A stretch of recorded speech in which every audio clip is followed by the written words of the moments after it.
So much flashbang. I'm sorry for the flashbang. Everything is broken. It's not broken. I was flying too close to the sun. I was flying too close to the full screen gameplay. I was like, oh wow, I forgot I even had this set up to be full screen gameplay. I didn't. Not really.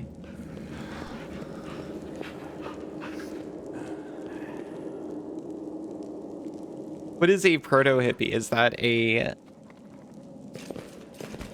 protogen who only uses renewable sources of energy? Pixel X's and O's for your tic-tac-toe game? / sincere?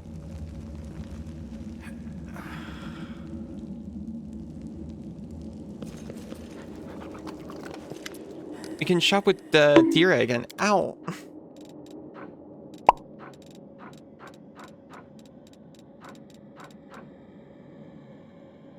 I remember stealing the Galaga sprites to try to make Galaga in Godot. It almost worked, but I hit one hitch. And then gave up.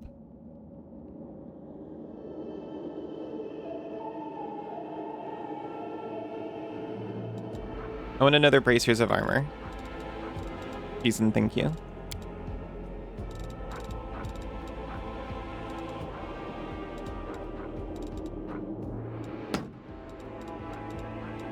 You can have all of this junk.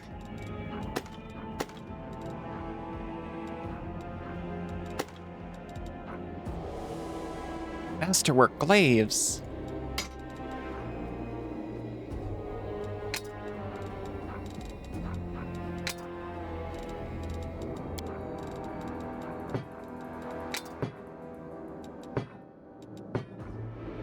A dueling sword. I thought about it for a second.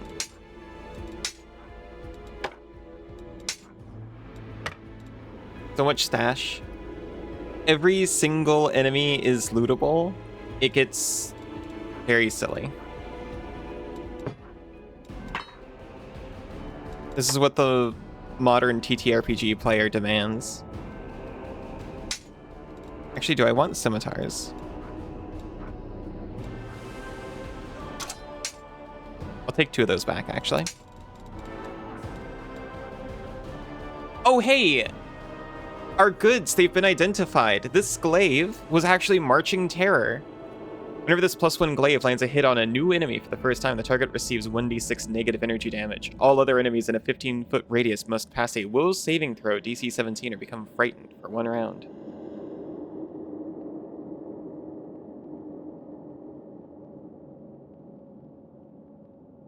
Someone that does hippie stuff a year before it's hippie cool. I see, I see. We got Radiance. We'll keep Radiance.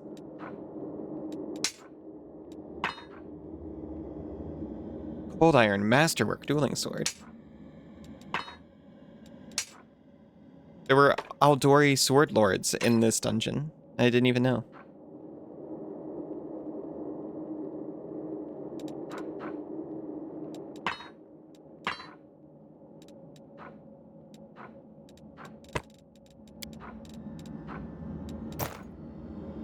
You don't need the Baphomet cultists' heavy shields.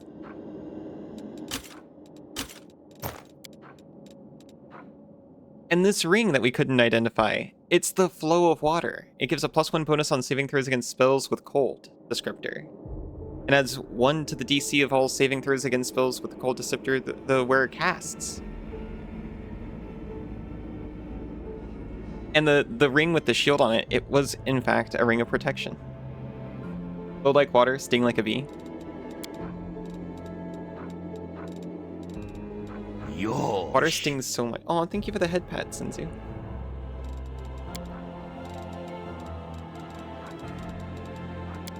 Nothing stings like water with the cold descriptor. Our inventory, it's so clean.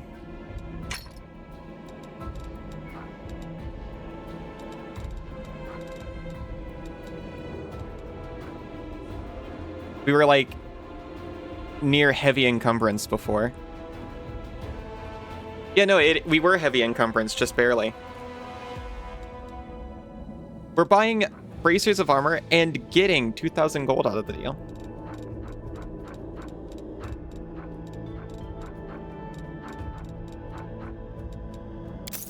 And giving Dira not a scrap of gold.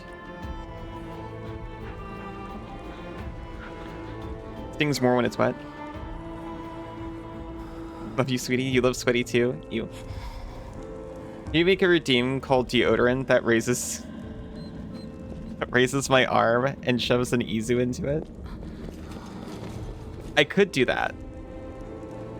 Okay, replace Izu with Beer. No. It'll specifically be you every single time.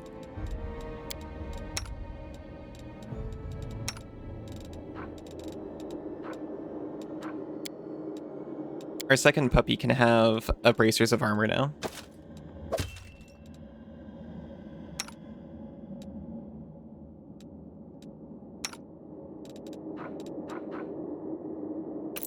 I guess I'll wear the flow like water ring. I might as well use Marching Terror as well. Terrifying.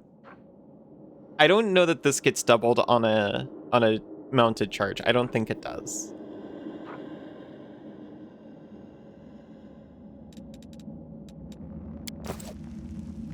I think that's just a spears thing, and glaive doesn't count. It's not close enough. Sorry? Sorry for what? Okay, I think I've sufficiently checked in with everything and everyone.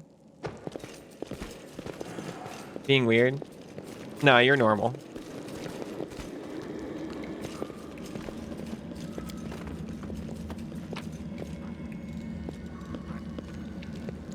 Okay, I'm gonna do something slightly cheeky.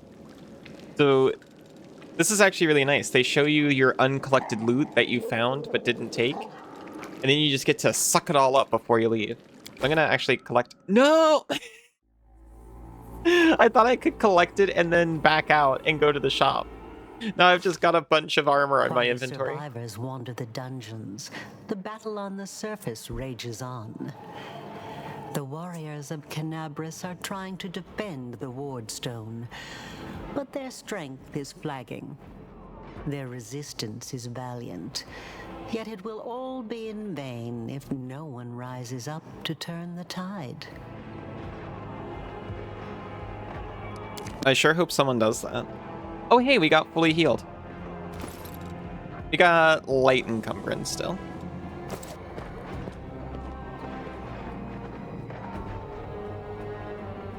Oh yeah, we also can check Camellia's gear.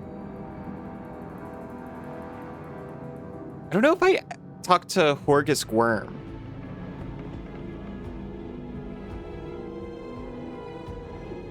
Crypt Trader's armor. +1 scale mail with +2 insight bonus to AC against undead. You've been informed everyone is normal here. It's true.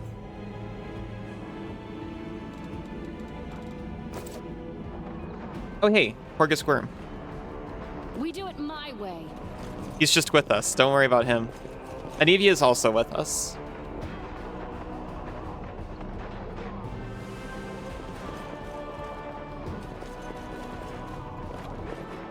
Now sweaty from the tea. Should have made iced coffee. Sounds terrible. I'm so sorry. We should move. Get on the dog.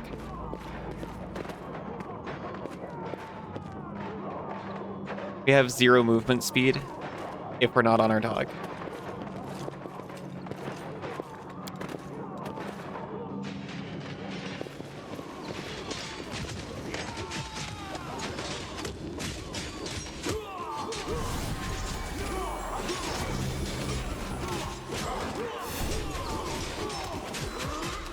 See, this is what combat looks like in real time. You can do real time with pause in this game, by the way. That's like, that was the default, at least for the last game. They eventually had to add turn-based mode in. Kingmaker was real time with pause only, but a very popular mod just added turn-based mode. They eventually patched that in, and then sent the person who made the turn-based mode mod a gift. A half-orc before you, wearing armor adorned with Iomede's golden swords, is clearly exhausted. She obviously hasn't gotten much sleep over the last few days. There's soot on her face and fresh blood on her sword. Her hazel eyes are hard and focused, and her firm voice sounds accustomed to giving orders. She sizes you up, surprised, judging whether you are friend or foe, and opens her mouth to ask you something, but freezes when she spots Anivia. This is Irabeth. We love her. We love Anivia. We love them both. Are there attacks of opportunity? There are.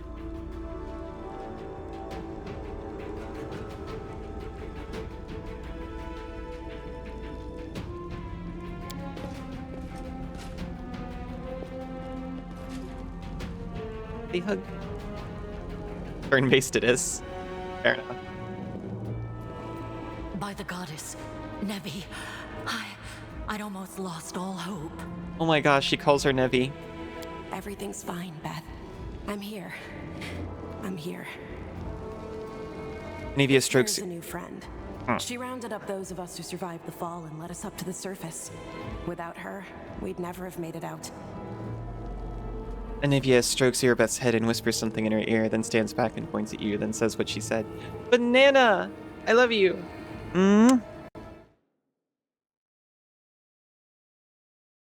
Oh, sorry, I'm trying to type. RTS games don't have attacks of opportunity. Don't understand why this is a rocket surgery for RPG developers. It's Pathfinder. Pathfinder's got attacks of opportunity. I think you just don't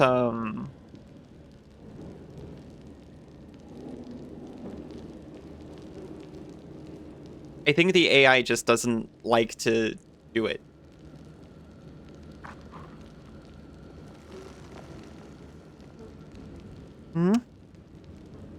Anina, how are you doing? Pathfinder is so cool. It's pretty cool. Let me introduce you to my wife, Irabeth Tirabade, head of the Eagle Watch. Until the army arrives, I'm the temporary warden of Canabris. And you're just in time. As you can see, we're in the middle of a battle. And thank you for getting Anivia out of there.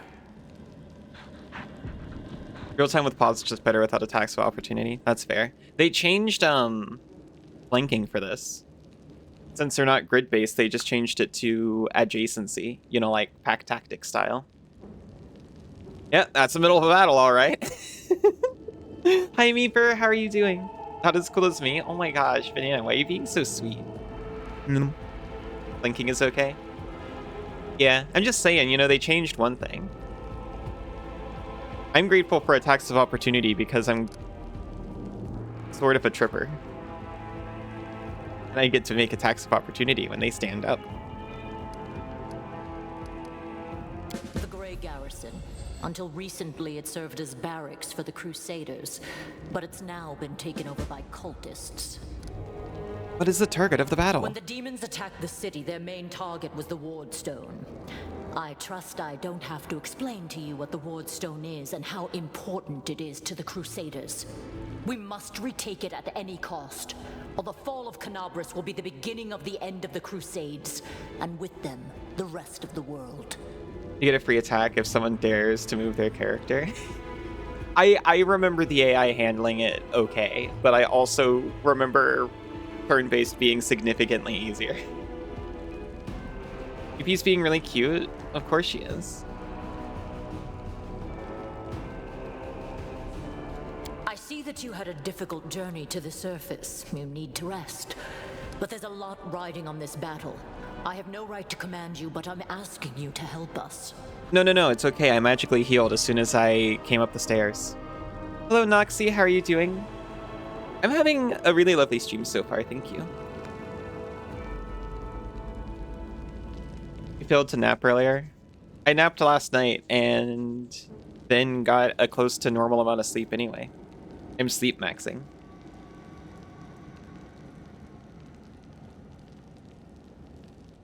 She's just licking you in call. Aww. Now she's making weird noises and calling you a dork. That's because you are a dork. Rats will just say anything. She's so cute. She's pretty cute.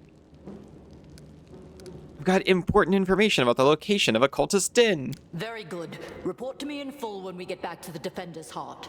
It's our temporary headquarters. Right now, the most dangerous cultists are here. The ones occupying the Grey Garrison. We've got enough time for like a full brief and debrief, right? We met some mongrels who live beneath Canabras. This is land. Most people in Canabras think that the children of the First Crusaders are simply a legend. Other people say that the day you emerge on the surface heralds the start of the end of the world. I'm not superstitious, but the situation is apocalyptic, all right. Having a living legend on our side can't hurt. Is this one of the normal behaviors everyone here is famous for? Yes. That's a normal behavior. Melting with embarrassment because you're telling me this? Why? It's all normal stuff. Thought you were an honest rat. Oh, she's not. That's the biggest lie. Search Meeper. Is this a text adventure? I would say no.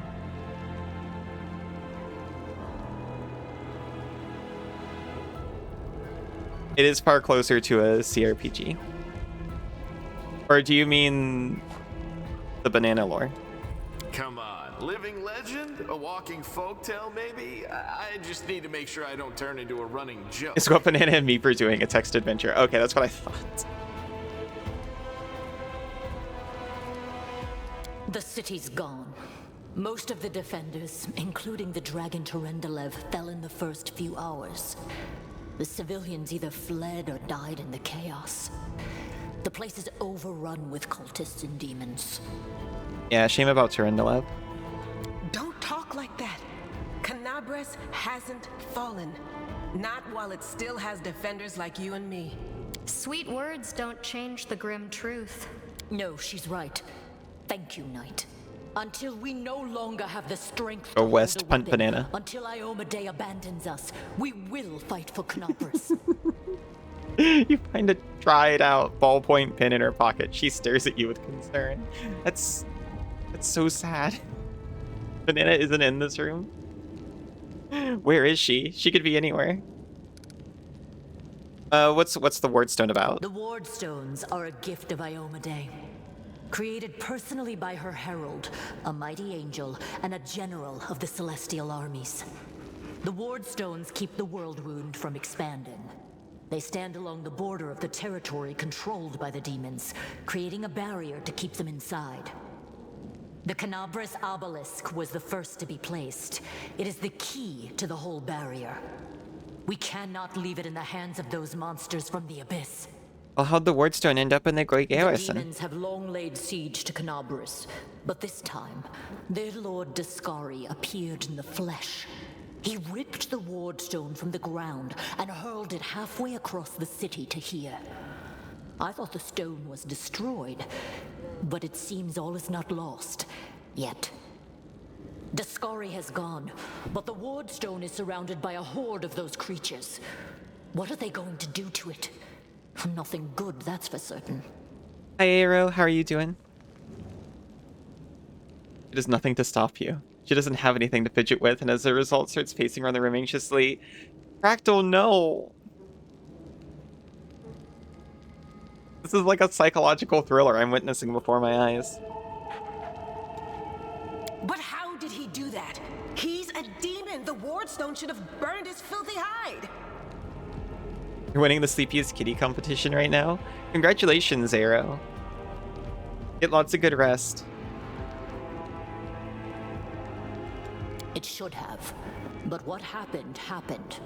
We don't know why. Let's not waste any time to battle. That's the spirit. You, take Anavia to the rear. The rest of you with me. Oh.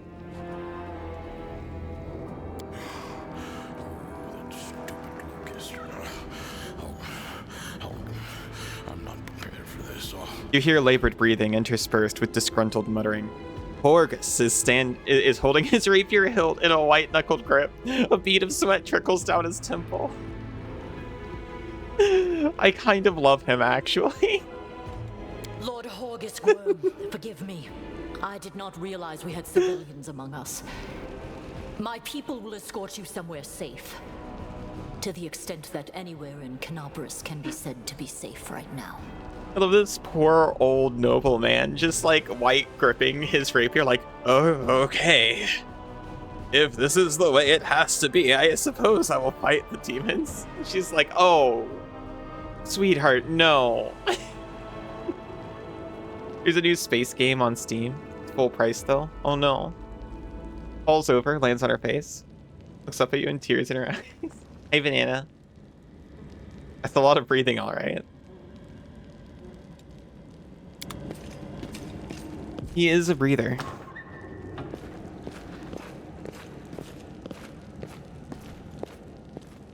That's right. Fighting spirit is the one thing that we've got plenty of. Actual fighting power, that's not so great. Fighting know-how, even worse. But fighting spirit, at least we're rich in that. For Ioma Day! For the Queen! Kill the beast! Arabeth raises her blade, and the soldiers, inspired by her cry, rush into battle with renewed vigor. I'm realizing I want you to have the composite longbow, please. Thank you.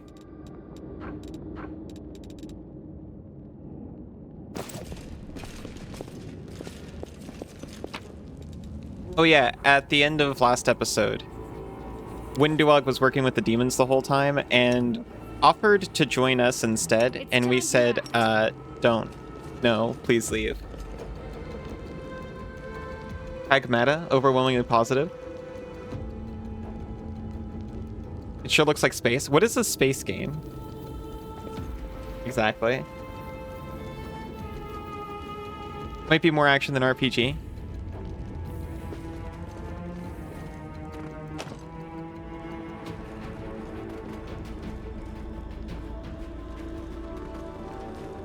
A game set in space? At least that's how you're defining it. That's what I thought.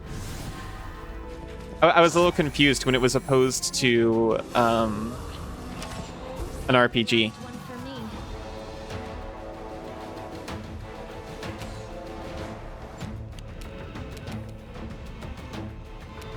Where are we?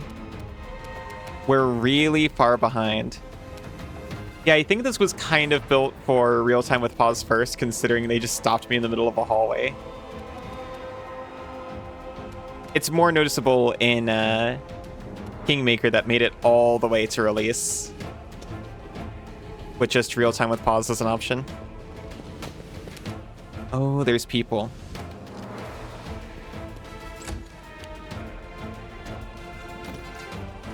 Now Lan.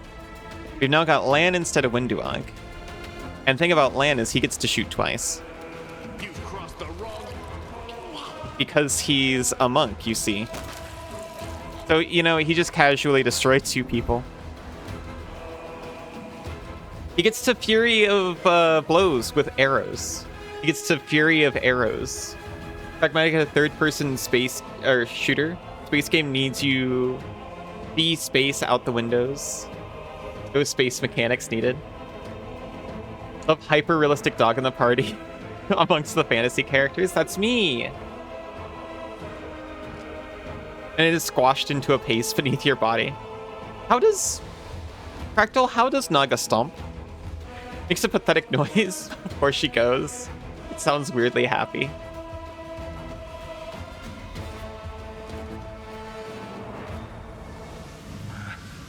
Lan also hits opponents. It's true. Hi, Grunge Cake. How are you doing?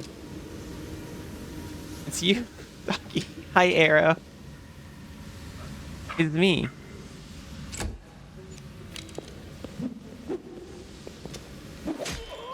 Doing okay. That's good to hear.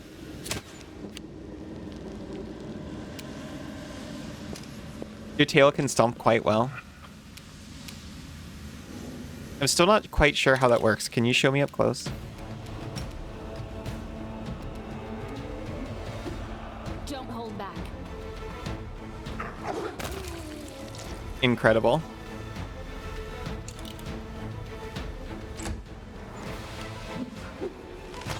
I don't get to see if my combat maneuver trip was successful.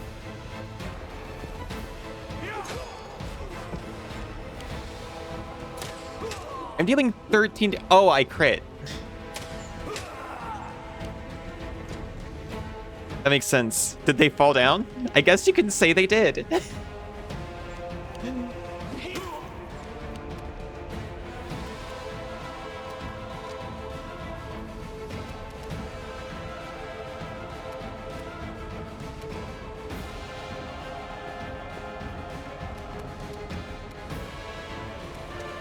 I can technically evil eye this person. I'm not sure if that's strictly necessary. They will not be getting a turn. I'm going to reduce their AC.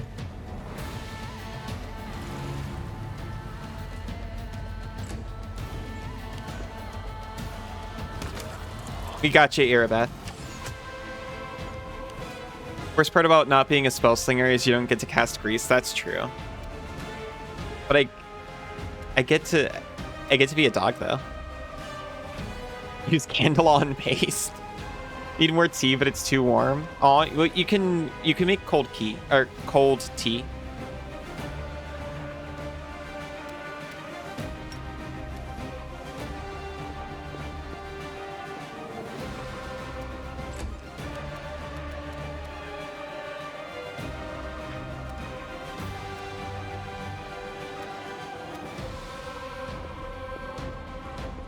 Being a dog is like Switzerland. It's so true.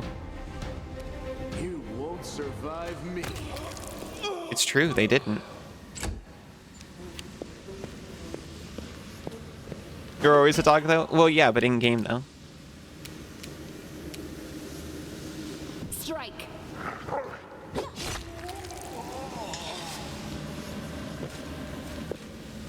And then everyone just relaxes.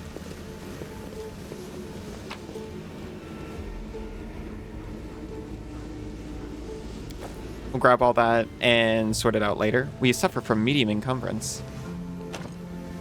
Healed with magic. You got wouldn't be very good iced. That's fair. Give it a shot. 40% chance. Not this time. A lock is jammed now. What if you try really hard? Yeah, that makes sense. I knew there was a chance. I've never seen that happen before.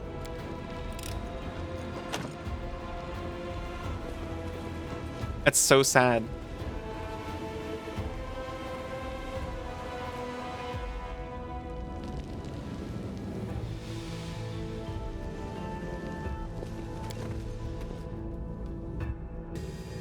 Banana's gone, you feel satisfied. That's so sweet. And we can all bask in the banana fumes. You know, so you're one of these cultists? How's it going, pal? Want to join? Your lot will all be dead soon, but we'll be alive.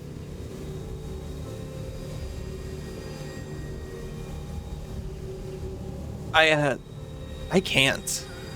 Come on, leave these losers. The Crusades are over. Soon the demons will rule the whole world.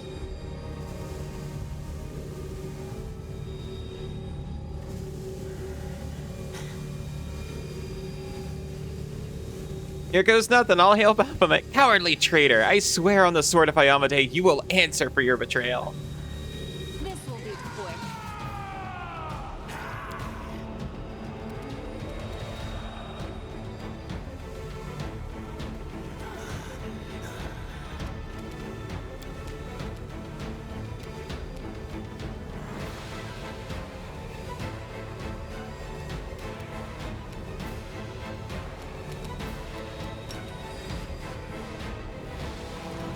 You have 17 points. Well done.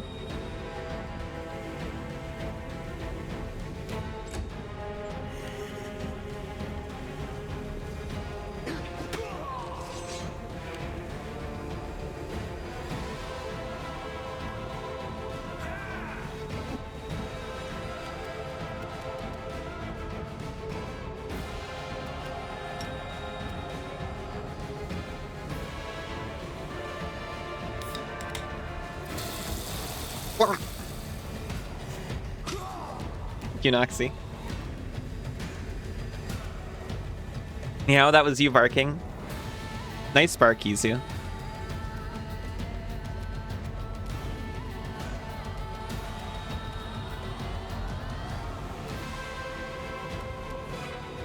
Endure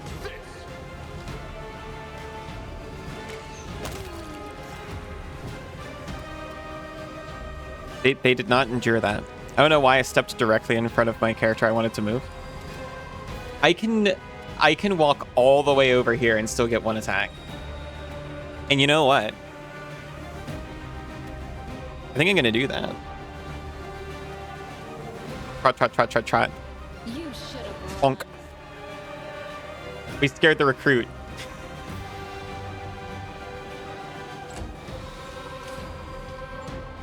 Oh, I always forget about those guys. Whoops. Knocked a skill called Guardian Knot, and don't know what a Gordian is, but it sounds hot. I hope it's like garlic. There's a whole other group. It's almost like the intent was to let Erebeth eaten by friendship. Kirby, is that you? It's almost like the intent was to let Erebeth take care of these guys up here, and then I'd get these guys.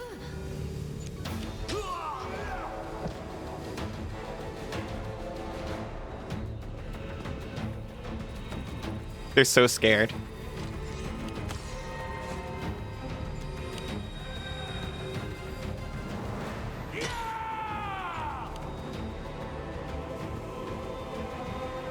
Head Alley said you should share that. I agree.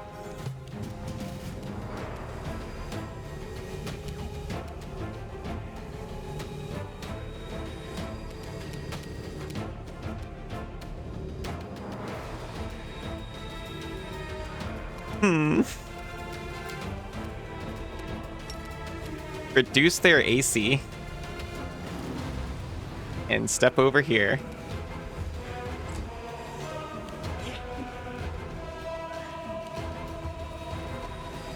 Current character in Wrath of the Righteous is a Sword Saint. It's pretty cool. You get to attack 3 times and cast a spell in 1 round, dealing a total of 2 damage in the process. I think I made a Sword Saint once, or I made some kind of Magus. The way they explain Magus in this, if you're not like very familiar with Pathfinder, makes 0 sense. Because they're like, oh, you know, it's like 2-weapon fighting, and you know what that's about, right? Anyway. Why would they be scared of a cute wolf?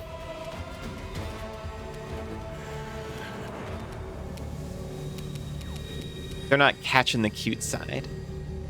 The light take you.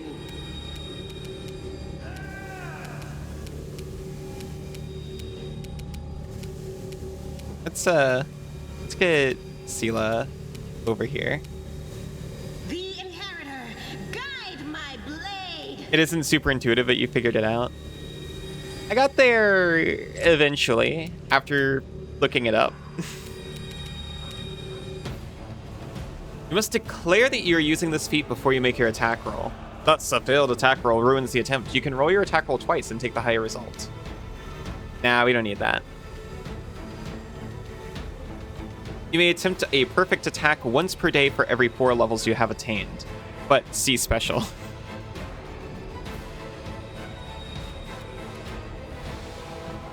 Nah, just do a full attack on this guy. Every strike count. Look at him. He's actually perfect. He tells jokes, he's adorable, and he's also a Gatling gun.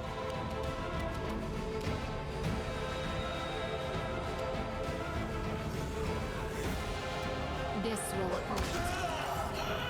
Don't hold back. We terrified another man. Goodbye.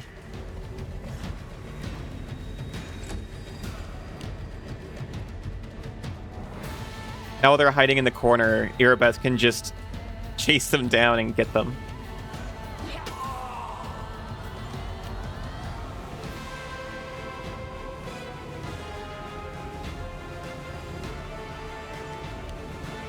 You tell jokes and you're adorable. Will I turn you into a Gatling gun? I'll turn you into a Rattling gun, yeah. Sorry, I didn't even notice you already said Rattling gun.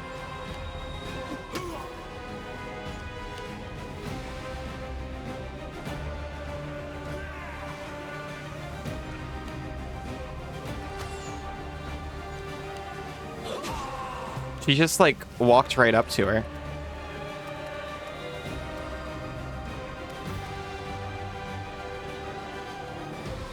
Oh, you're Camellia. Why did I think you were Alusa?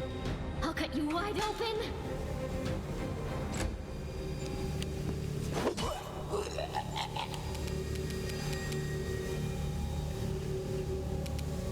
Into the fray! Ha!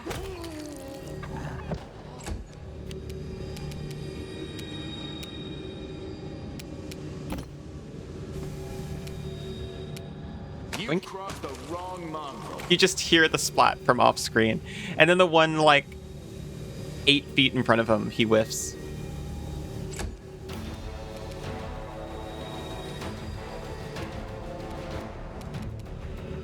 Strike!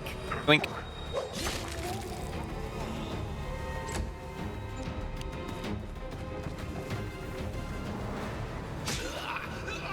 Incredible.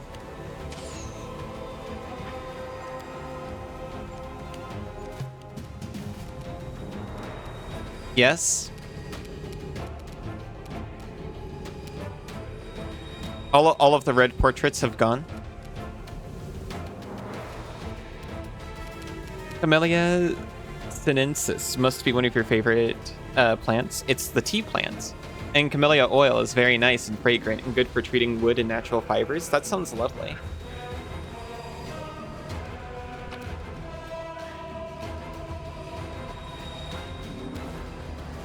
Far more lovely than the actual one.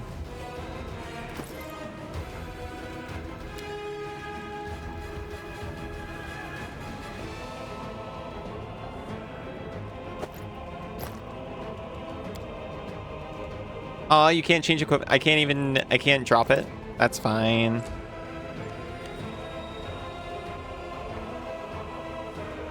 Anyone played Seen the Necromancer's Tale? I haven't. I haven't either of those.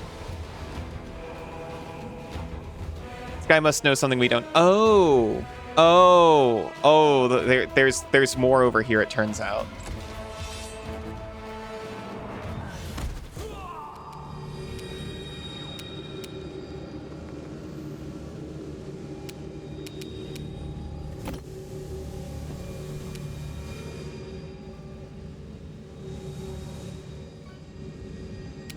You won't survive me.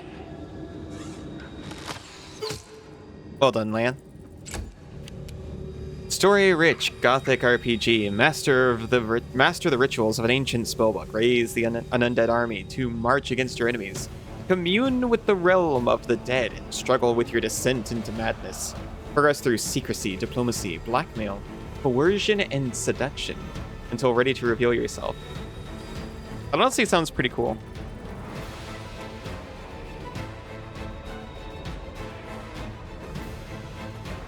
It kind of reminds me of Plague Inc., but not about virus. We terrified the Dretch. We walked up, split a man in half, and made the demon afraid of us. And now we can just stand next to the archer. I love standing next to archers.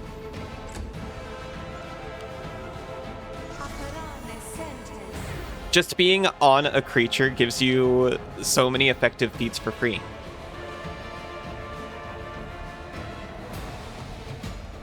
Like the ability to move, attack, and move again.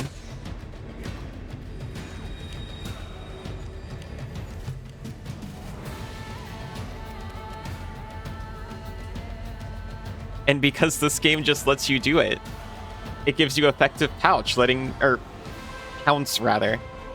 you move your mount and then make a full attack because, well, your character hasn't acted yet. That is not how it works in tabletop.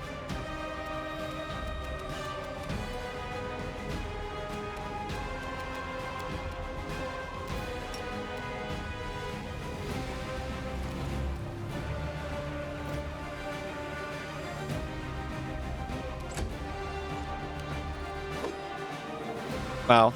I helped you out, you still missed.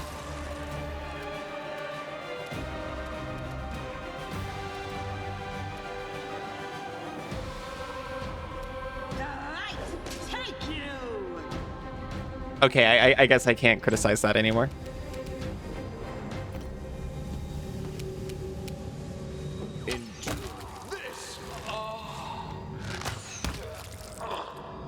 Thank you, Lan. This will hurt.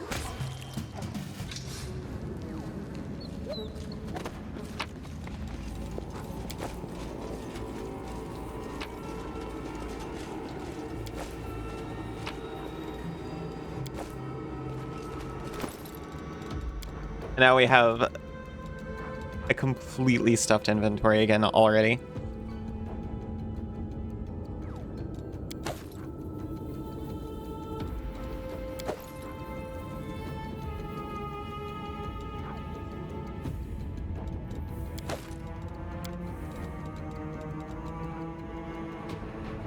Why are these crossbows so heavy?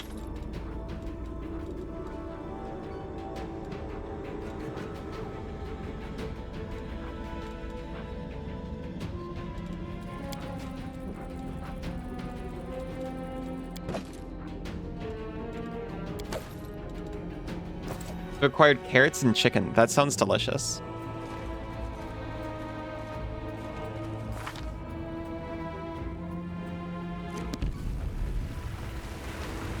Heavy blunt object was clearly used to try and break down the door. The lock is broken and the door cannot be opened.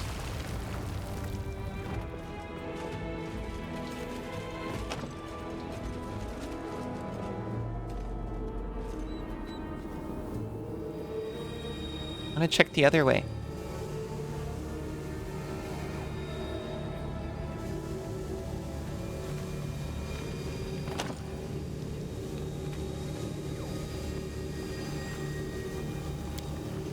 Stairs are severely damaged. This way is impassable.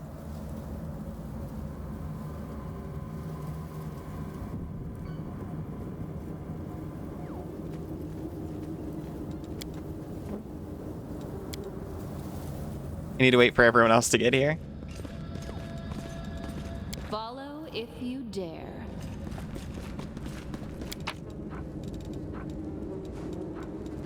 This is not what you want to hear your leader say. Follow if you dare.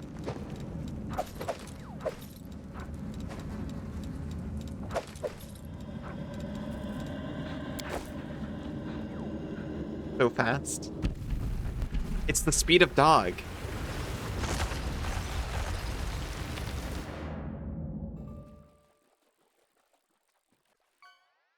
When in doubt, save. This is good advice.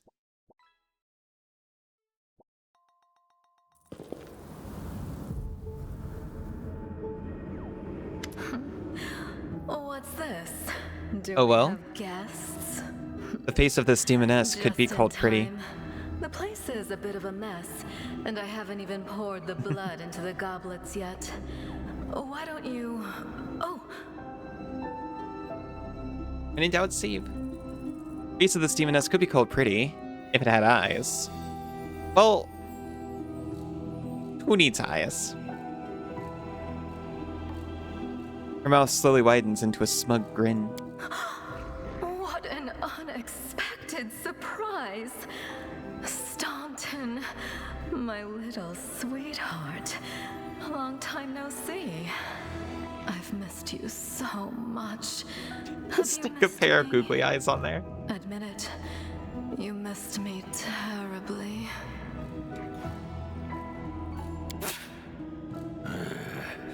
Monaco. You again, you wench! The aged dwarf from Erebeth's troop, silent up to now, spits on the floor. His hardened, craggy face, like storm-weathered stone, twists as if in pain. Minago, the one who... A half-orc is too well-bred to spit on the floor, but the name sounds like a slur on her She's tongue. one of the deadliest creatures in the whole demon horde. She was once responsible for a massacre in Canabris. She must be back to finish what she started.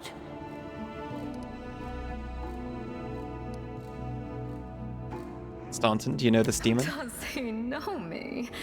Staunton, darling. Tell them all how close we were.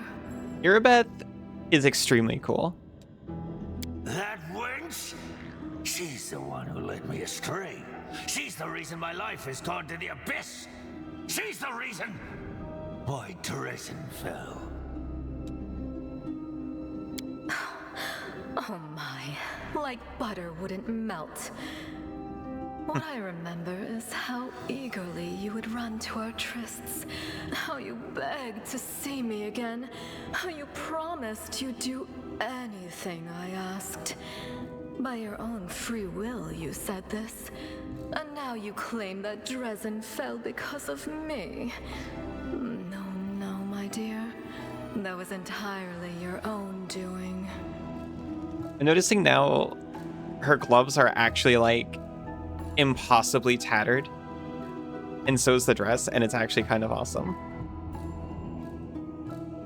I'm not sure if it's gloves or like markings on the skin. It looks like gloves.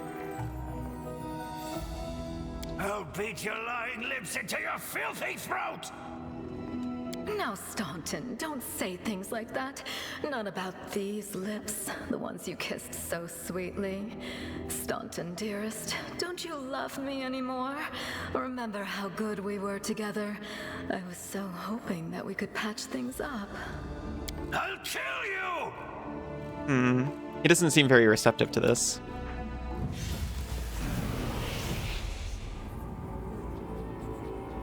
A test of my abilities.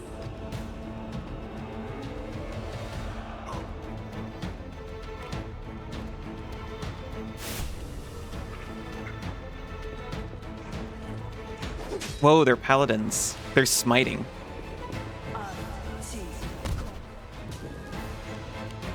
The gates?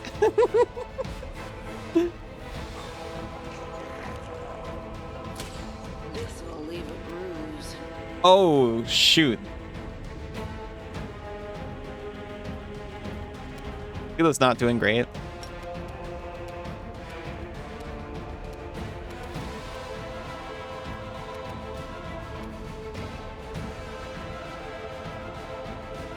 He's moving in that dredge.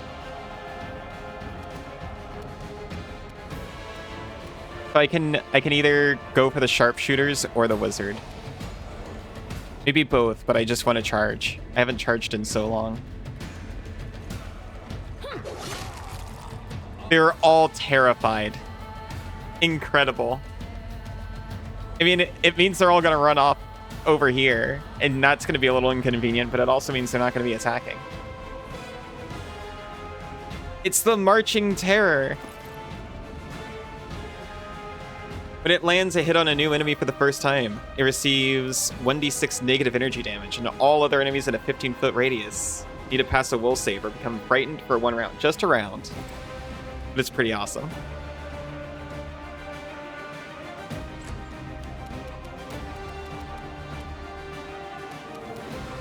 We can heal Sela.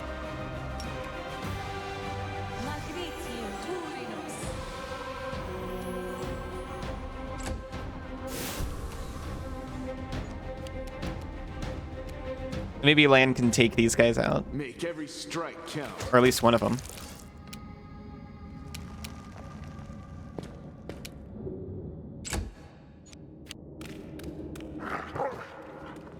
Dude.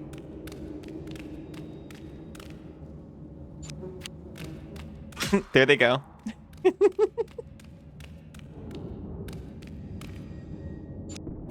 I've got extra opportunity attacks. They're just strutting back. Whoa!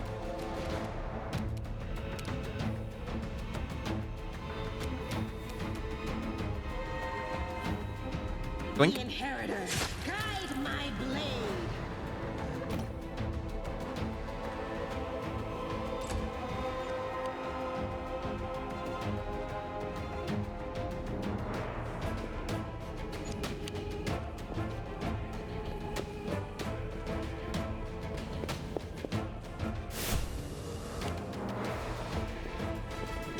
Oh, I can speed up the people I don't control as well.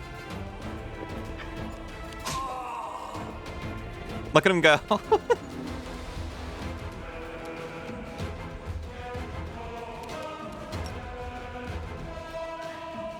No charge. No charge opportunities.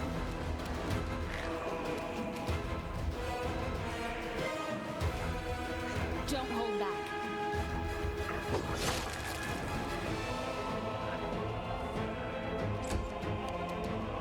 They both failed their save against the new fear that happened when I hit this guy. Incredible.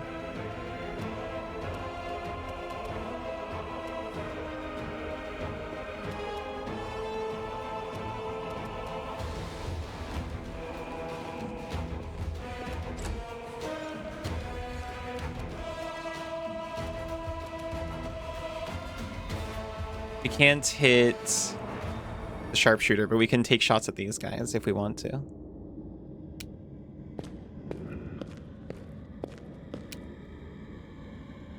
You've crossed the wrong mongrel.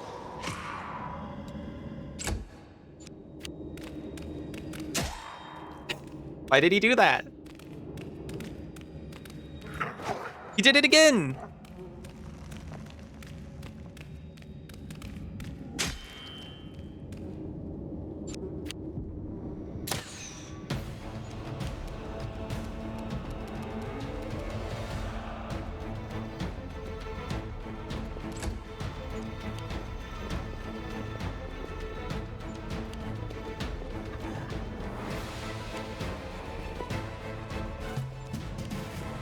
Goodness, I missed the ad timer.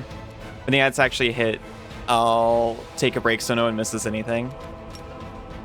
I'm sorry, I saw them coming up and I was like, oh yeah. I'll tab to take care of that in a minute.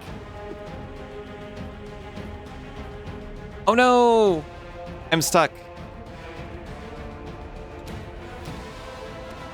My movement got ended because I got all caught up. That happens with mounted movement. Fine, I'll attack this guy instead.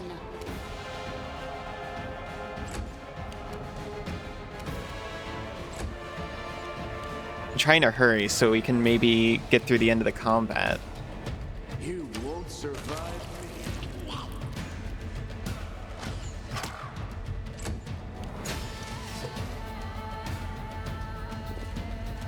Very nice. All right. See everyone in just a few minutes. Gotta sneak off to bed now. Good night, Aero.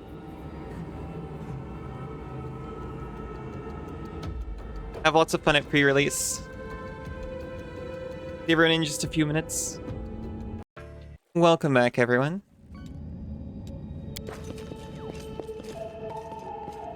I paused it just in case, like, anyone talked or anything revealed after the fight. Nope. Just loot. Take the nice light paper. Welcome back, Noxie.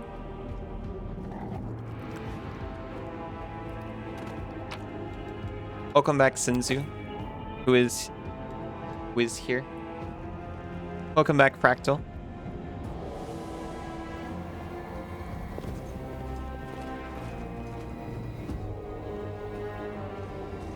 Hey, Sinzu.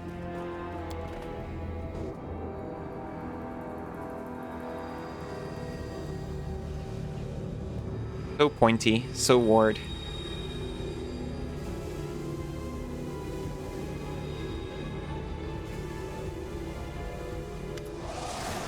As soon as you step into the chamber, your vision seems to darken and your knees buckle. You struggle to keep your balance. The air in here is laden with the power coming from the stone. Suddenly, your head is filled with voices, screaming, whispering, cackling, threatening, voices pleading for help, shrieking curses and taunts. You blink, and the illusion passes. Congratulations. You made it all the way here. This is it. Your precious ward stone. But what are you planning to do now, I could kill you where you stand, But wouldn't it be nice if you could die in battle like heroes? No. I want you to die in despair, scrabbling around like rats in the blighted ruins of your city, blind and broken, your flesh scabbed and seeping, and every moment knowing precisely what was done to you. I like scrabbling around like rats, but I'd rather not the rest of that. Thank you. Sounds terrifying. Except that's how we've been living for generations. Eh. There isn't a soul that can resist the temptations of the abyss. Even a stone can be turned. I'm not joking. Your precious ward stone, weakened from the injury inflicted by Discari, has almost succumbed to my charms. Soon behold, She's charming the pants off a rock. world wound, the gift of your useless goddess, will be a weapon of the abyss. Just a little more, and boom. Every city with one of these eyesores stuck in the middle of it, from Canabras to Nerosian, will turn into smoking craters, and all the mortals into red sludge beneath our hooves. You got hooves? Oh, she does. So you have a choice. Especially you, my pet. The demon blows Staunt on a kiss. Kiss me on my dainty hoof. Pledge your loyalty to Baphomet. And when the world falls, its ruins shall be yours. What are you doing to the stone? Quite what am I doing to it? Probably the same thing I did to many of your comrades. Sweetly and tenderly persuading it to abandon the mortals. She's pretty hot. That's like her whole thing. Side. Banana, no. You're with me, remember?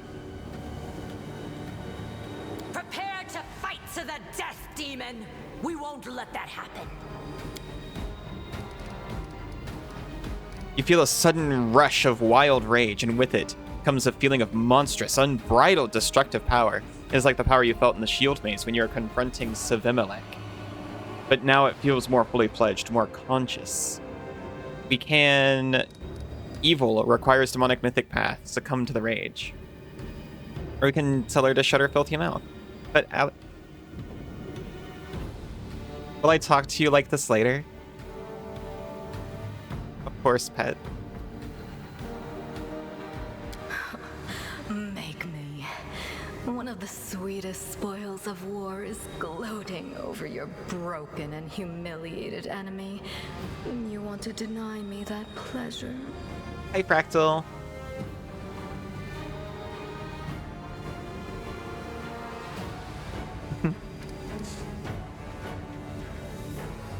Good girl, Banana. Mm-hmm. Who are you? You've already forgotten me. You mortals have awfully short memories, even shorter than your little lives. Staunton, sweetums, don't you want to introduce me to your friends properly? No? Well, I'd better do it myself. I am Minago, Lily II and faithful servant of Baphomet, and leader of his armies. The city is mine now.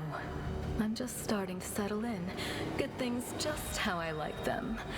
But once I'm finished, I promise you, the results will be simply to die for. And it was such a charming little place until you sullied it with your presence. It had such lovely boulevards, quiet and shaded. You took those away from me, and I shan't forgive you for that. You shan't. They've done much worse things than spoil the promenades. All the people they've killed. Yes, of course, you're right. I grieve for the common folk as well. She's so neutral good, certainly. Now we have... Oh, you feel righteous fury swell within you. How dare this demon besmirch the ground of this beautiful world with her hooves, a world created by the gods and cultivated by mortals. And these cultists, how dare they betray all that is sacred in this world and join forces of the foulest evil? Can they repent and redeem themselves, or have they followed the path of evil past the point of no return? The wardstone seems to sense your thoughts. The chamber grows slightly brighter. We can... Good requires angel mythic path. Reveal the light of heaven. Your victory celebrations are a little premature, demon. Or we can just attack her. I want to just attack her. We'll stop you, demon. Attack. They will break against our resolve.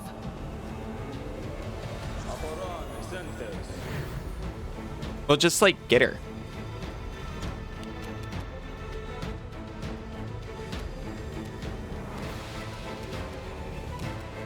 Here's a cleric. Target acquired. Endure this. Close.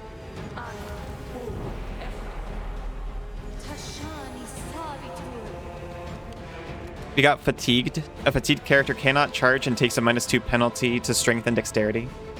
Doing anything that would normally cause fatigue causes the fatigued character to become exhausted. After a complete rest, fatigued characters are no longer fatigued. It's not great that it's on Sela or Lan, but at least it didn't hit Alusa.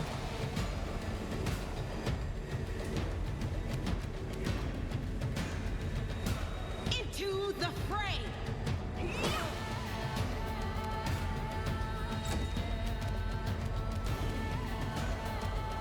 Can I just charge her? I can!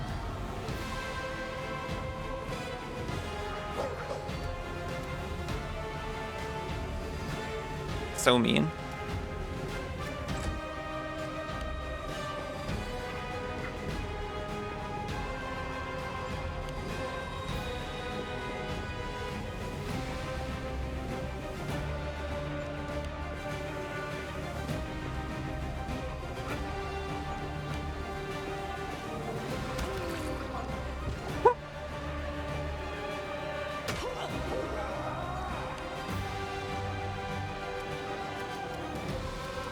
Melia, would you lower the AC of the boss? Thank you. You succeeded on her save, but it still affects her for a round. That's what's so awesome about hexes.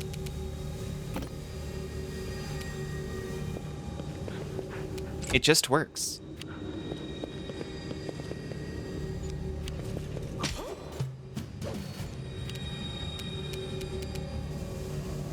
Try again on the cleric.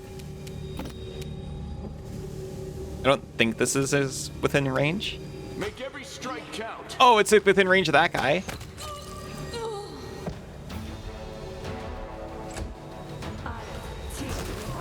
This is not my time. I'm tired of playing around. You want to know what will happen when I'm... We were a little lined up for that, huh? Here's a little demonstration. Well, hold on. Most of that gore is actually her friends. All of that gore? It would have killed me and Alusa.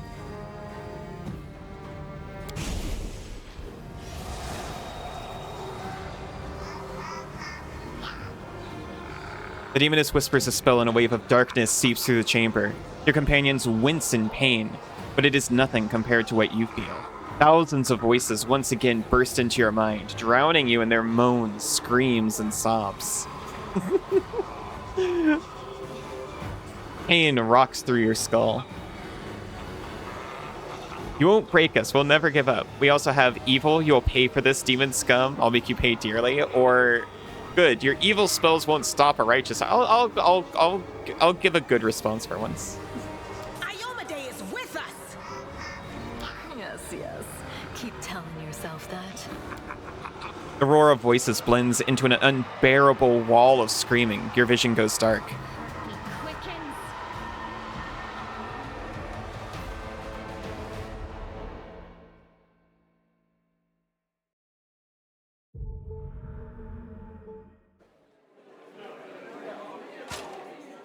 Praise Iomade, you woke up.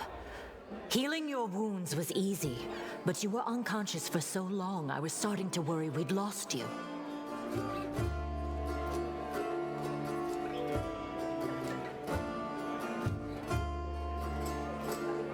I might be confused with things that happen later. I thought that typically went differently.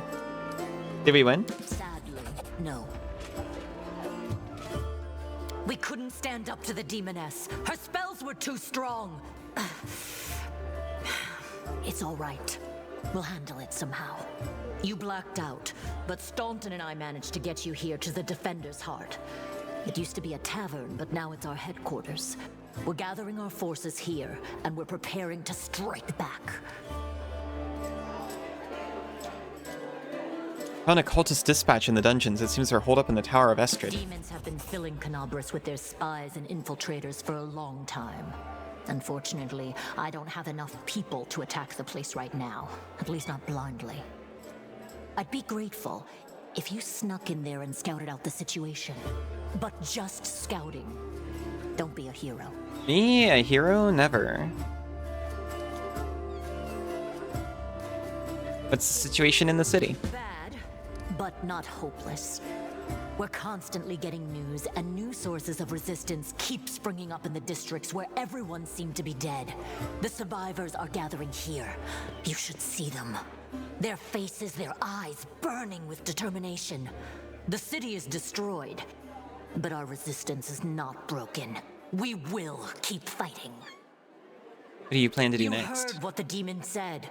They're going to desecrate the Wardstone and blow up the whole barrier around the World Wound. That would be an even worse disaster than the World Wound's expansion before the Second Crusade. Not only Canabras, but every city with a Wardstone will be destroyed, including the capital.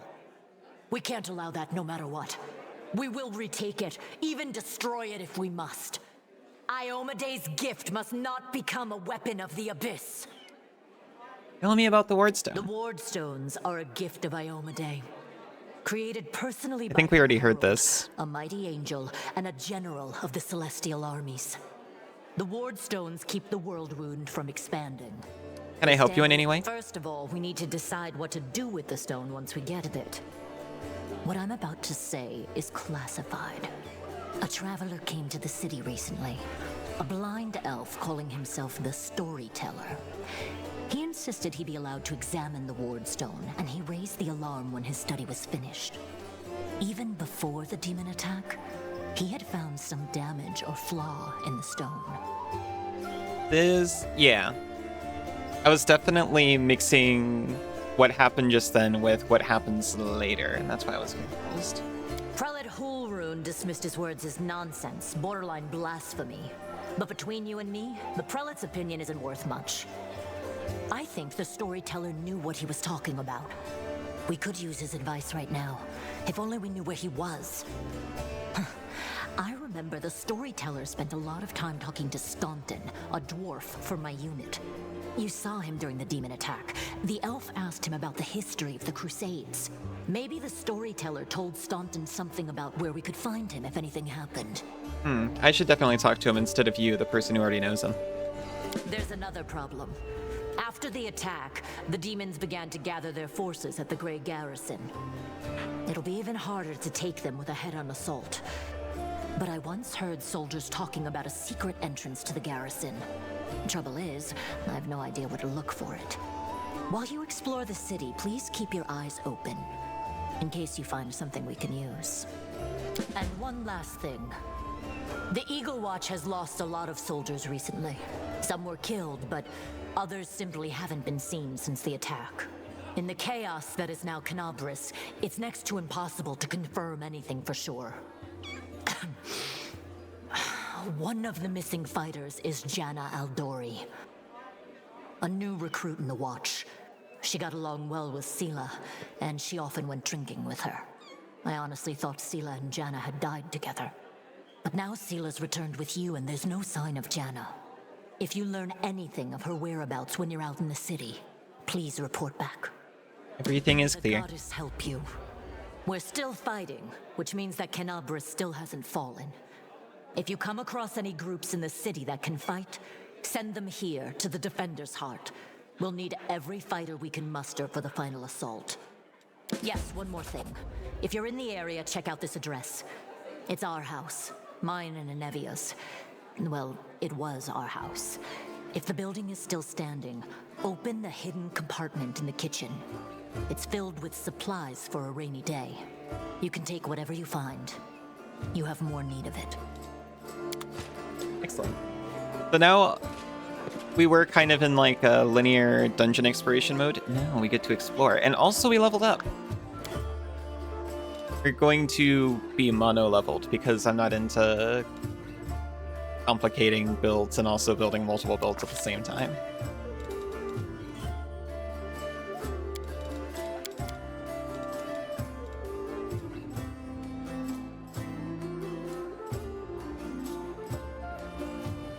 I wonder if I actually need mobility, considering dog's got mobility as well.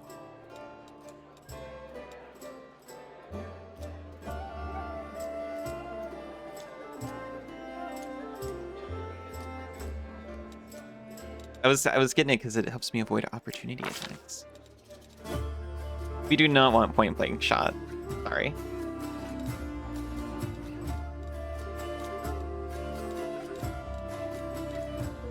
You got so many options. I was kind of considering. You know how I mentioned that when you're mounted, you effectively have pounce? I can move with my mount and then do a full attack at the end of it. It's entirely viable to do weapon fight mounted in this game.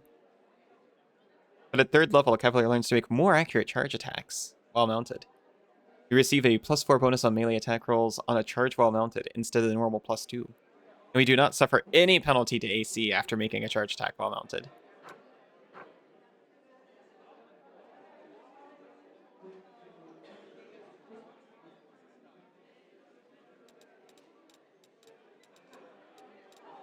Now, we get to respec. I think it just costs some gold.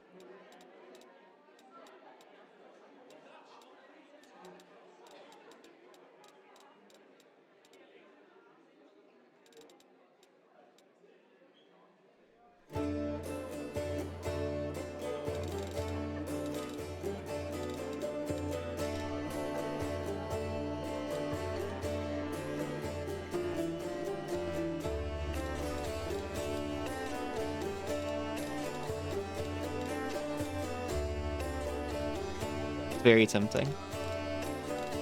This is also why I've not looked at like the typical weapon focus progression, because I'm not sure what kind of weapon I'm looking to use. And I could in theory use a lot of them.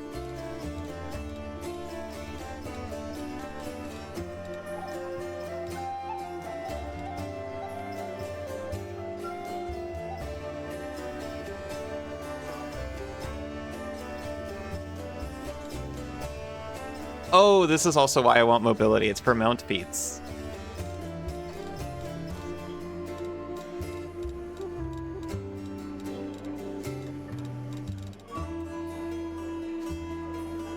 When mounted and using the charge action, you deal double damage with melee weapons. Insane.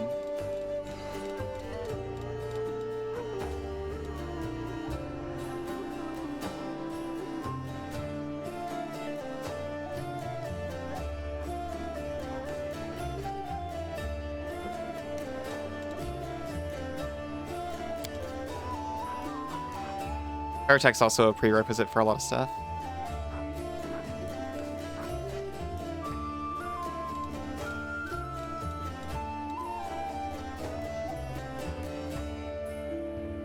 I'll do it. But what's Boon Companion? Oh, calculated as it was 4 higher to a maximum effective level of your character level? Okay, so it does nothing to me. I appreciate that they show you this, but let you know, hey, don't take this, by the way. Oh, I didn't even notice we can also take mounted combat.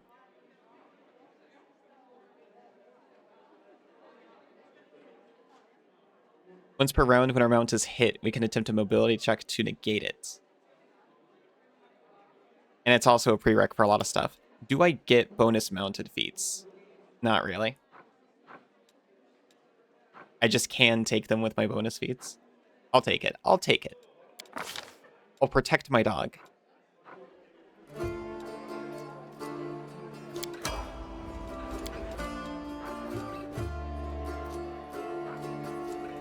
My dog who gets evasion.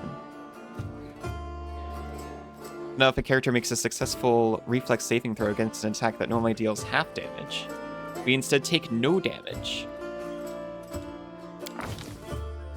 You can just dodge a fireball.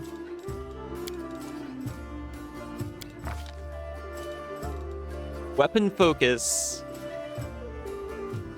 For the dog, though.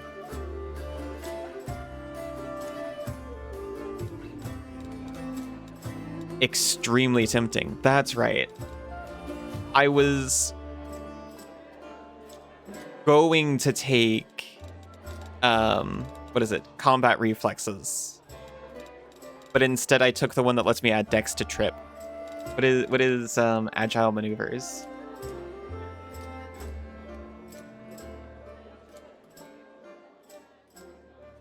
Add dex instead? No, we've already got the better one. That's why it's not recommended, certainly.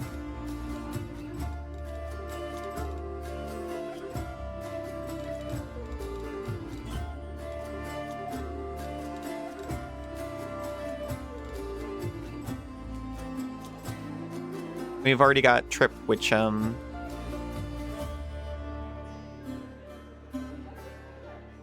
is like the only thing we'd want agile maneuvers for.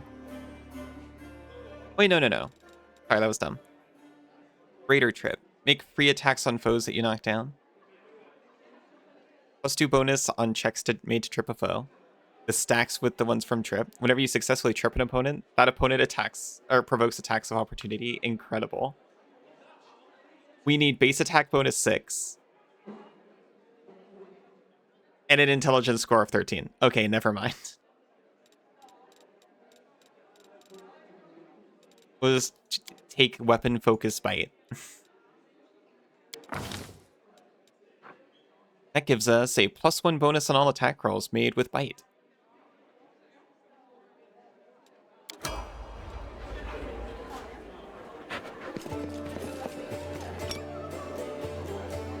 Oh, we're not allowed to saddle up inside.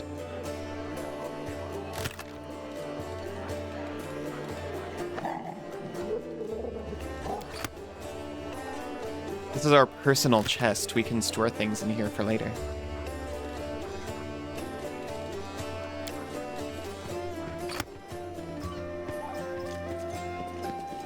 Anivia! Hey, wait, mind if I bend your ear about something? Anivia's outside your door, leaning casually against a shelf. So, here's the first and most important thing. Beth gave you a crucial mission. I get that. I know you'll get the job done. I saw you in action. But here's the rub. By sending you out on an errand, we're weakening our defenses here. If they come at us while you're gone, I don't know if we'll be able to fight them off.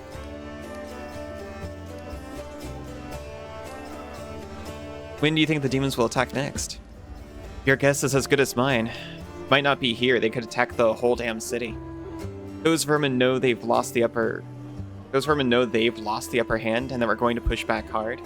If things kick off here, you should know, after they attack, some things could be changed beyond recognition. So if you've got any business that needs taking care of, you better do it soon. Want me to stay here and guard the tavern? You what? No, your task is far too important.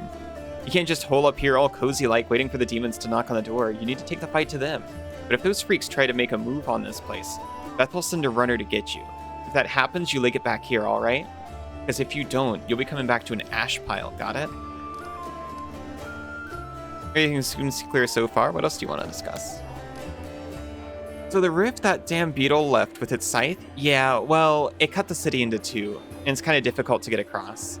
My scouts tell me there's a halfway decent place to set up a crossing in Market Square, not that any of them tried it to make sure. But if you've got a mind to get across, I think you're going to have to eventually. Might want to give the square a once-over. Thank you for the warning. I'll see you later.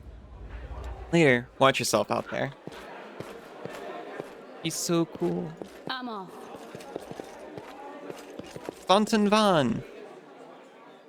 The dwarf resembles an abandoned citadel, one whose high, crumbling walls are still holding fast, but whose empty, lightless windows make it clear that all inside is dead. Oh, it's you. Good work back there in the Grey Garrison. Name's Staunton Vane. If you've heard rumors about me, his face, which looks like it has never known anything as carefree as a smile, grimaces. Just so you know, everything people say about me, it's true. What do people say about you? They say I'm a traitor, as bad as Aurelu Vorlish. That I'm a disgrace even among the ranks of the condemned. That Queen Galfrey should never have spared me. That I belong in the gallows. What's Aurelu Vorlish? Few names arouse as much rage among the Crusaders as that of Aurelu Vorlish, the Sarkorian witch who initiated the opening of the World Moon, and later its expansion. Almost nothing's known about her life before the atrocity, except that Vorlish was condemned for using arcane magic, which was persecuted in Sarkoris, and imprisoned in the Tower of Threshold near the city of Iz. This is where Aurelu Vorlish conducted the ritual that paved the way for the demonic invasion, and left her land to be tormented by the demon lord Daskari. By some mysterious means, the witch transformed herself, changing from an ordinary human into a half-demon. Over the following century, Crusaders encountered Aurelu Vorlish, or the results of her experiments, a few times, but they learned nothing more of Daskari's henchwoman. She holds a high position in the ranks of the Army of the Abyss, and bears the title of Architect of the World Moon. The Condemned, by the way, is a military unit made up of petty criminals conscripted as disposable soldiers and frontline fodder in the Mendevian Crusades. Brutal. And Queen Galfrey is the absolute monarch of the Crusader state of Mendev, and the leader of the Mendevian Crusades. While today the name of the Crusader Queen is known throughout the Inner Sea region, it's easy to forget that Galfrey did not start her rule of Mendev as a paladin of Iomedae, but rather of Eredin. That's rough. When the World Wound opened and forever changed Mendev, Galfrey was still an untested young ruler who was forced to deal with the death of her god while simultaneously rallying her nation against the abyssal threat to the west. She rose to the challenge, however, and her leadership was instrumental over the next several years, not only in protecting Mendev from demonic invasions, but also in holding the border against the World Wound. When the Church of Iomedae organized the First Crusade, it joined forces with Mendev to push back the demon armies. During these battles, Galfrey, time and time again, distinguished herself with a keen grasp of tactics and skill at leadership. But this inspiration went both ways. In the Church of Iomedae, Galfrey found something to replace her lost faith. By the time the First Crusade ended with the apparent defeat of the demon armies, Galfrey had converted and become a worshipper of Iomedae, and had completely retrained herself as one of the Inheritor's most devout paladins. Eager to retain such a valuable leader at the head of the Crusades, the Church of Iomedae twice purchased and presented to the Queen the rare and expensive Sun Orchid Elixir, which extends mortal life beyond its usual span. There is more, but I've already read so much. Why do they hate you so much? You really don't know. Staunton gives you a long, morose look, then sighs. I am the reason why the Crusade forces are holed up in fortresses on the edge of the World Wound instead of bringing the fight to the demons. We used to have a foothold in the Wound, the mighty, unassailable city of Dresden. We used to have it until it fell, and all because of my stupidity. I gave the enemy our main citadel. I was tried. They wanted to execute me, and rightly so, but the Queen intervened. She said I should live and fight in order to undo what I had done. And that's how I lived, decade after decade, fighting in the Condemned. The dwarf shrugs. As you can see, I have fixed nothing, and I have earned no one's forgiveness. Are you gonna spit in my face too? It wouldn't surprise me.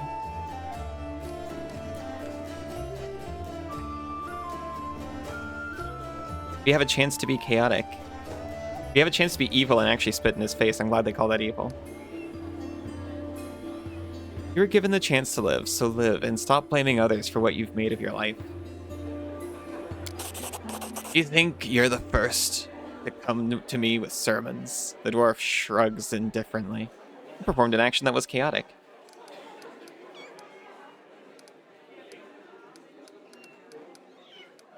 Whole city fell because of you. How is that possible? What do you mean, how? The knight glares at you from beneath his furrowed brows. If you don't trust the word of a condemned, go ask somebody else, like my little brother Joran. And if you still don't believe it, what's it to me? But if you're about to ask me to recount the story of my disgrace for 1,000th time, don't. So many years in the condemned. Surely you have paid for your penance by now. That's not up to me to decide. My life is in the Queen's hands. He falls silent for a moment, and then in a trembling voice he adds, the condemned isn't the worst part. All these years I have prayed to Torag for forgiveness. Countless times I've gone to his priests. Countless times I've kneeled before his altar. If only the father of dwarven kind would answer my prayers just once, not to restore what I've lost, but just to tell me that I am still one of his children. But it seems he doesn't give a damn about me. What can I expect from mere mortals when my own god doesn't think I deserve redemption? I have to go. Hey, I need to talk to the elf who calls himself the storyteller. You remember that guy? Storyteller? Staunton strokes his beard in thought. A strange old fellow, that one. He used to sit with me for hours, asking about all sorts of things. He never offered judgment or comfort, he just listened. At first I wanted him and his questions as far away from me as possible, but later I realized that talking to him did ease my burden a little. I hope he is alive and well. He's completely blind and feeble too, so if he's alone in the city, well, you probably know what that means.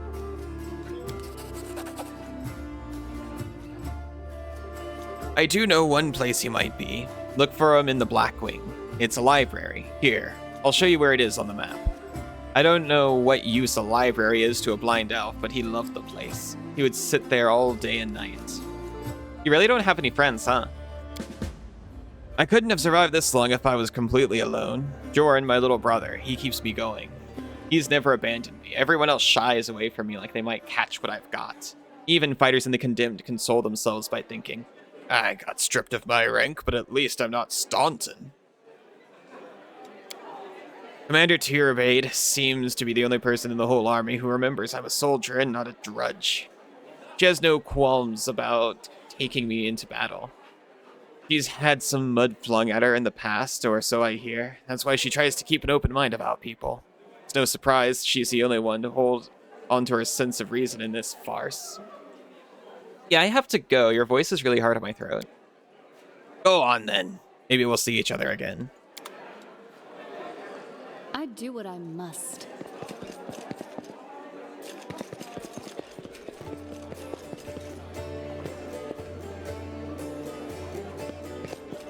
Orgus, you owe me money.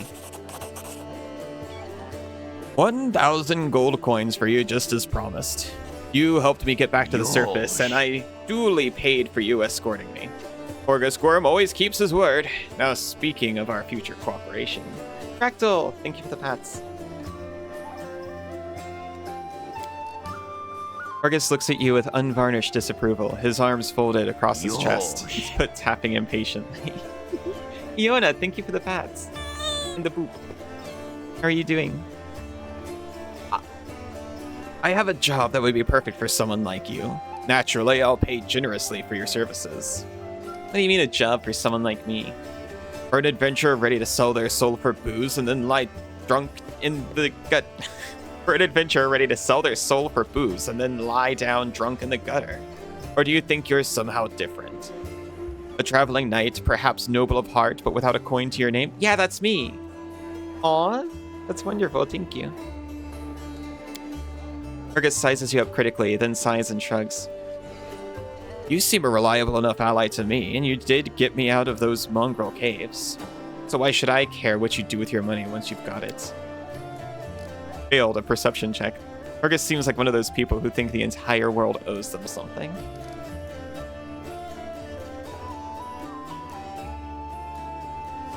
Noble birth doesn't give you the right to behave badly. I ask you to refrain from such statements in the future.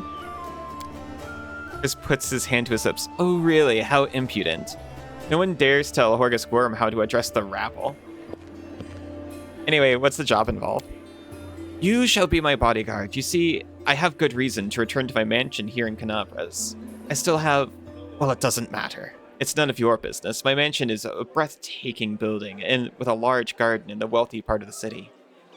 Even before the demons attacked, every thief and fraudster in the city had tried to get inside one way or another. I shudder to imagine the state it's in now.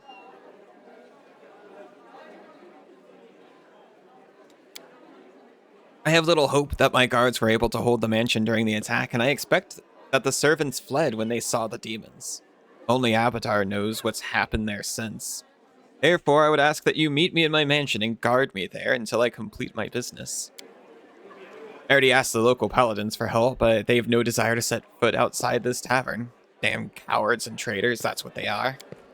Also, please do take Camellia with you. I trust that girl more than the rest of your gang. She is of noble birth, after all. Uh-huh. What kind of reward are we talking about? 1,000 gold coins. Horgus replies without hesitation. Double the reward and I'll think about it. We did it! Find that path? I'm trying. Hello, Night Player. How you doing? Several tense moments pass in silence and Horgus's face relaxes. Deal. Deal. What if I was just, like, not interested? Marvelous. Most excellent. Horgus's face relaxes, smoothing a few of the tense lines. I will proceed to my mansion at once and wait for you there. Meanwhile, you needn't worry. I know the city like the back of my hand, but do hurry unless you want me to lower your reward.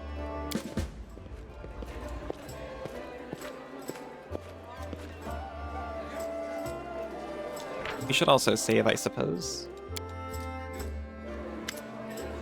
Emil Hawks. A strange figure towers over the bar, a huge, ungainly man with skin so milky white that his blue veins are visible even from a distance. His bald head is equal parts lumpy and pitted, and blood-filled eyes stare impassively out at you from beneath his pale brows. The glass in the albino's large, clumsy hands looks dangerously delicate, as if one twitch of those calloused fingers would be enough to crush it. A gold medallion engraved with a tankard gleams around his neck. What'll it be? Show me what you got. Potions and lotions galore. Gloves of the Neophyte. Whenever the wearer casts a cantrip or a first level spell, the spell deals 1 additional point of damage per dice rolled. Incredible. Our parcel is coming today.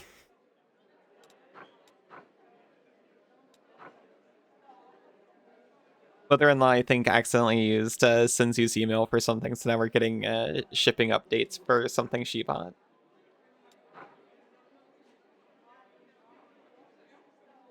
Once per day, we can grant our party total concealment against ranged attacks for 1 minute. This random tavern owner just has bags of holding and dark omens. If the wearer of this ring has the ability to cast spells spontaneously, it grants them the ability to cast the following spells: Ray of Enfeeblement, Scare, Ray of Exhaustion, Fear, and Waves of Fatigue. That's pretty cool.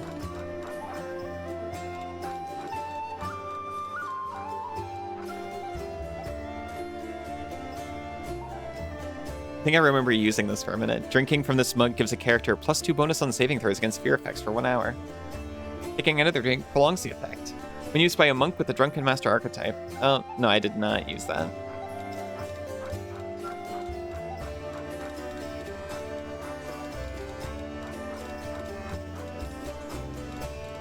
So many things for spellcasters. We don't even have any of those. Not real ones.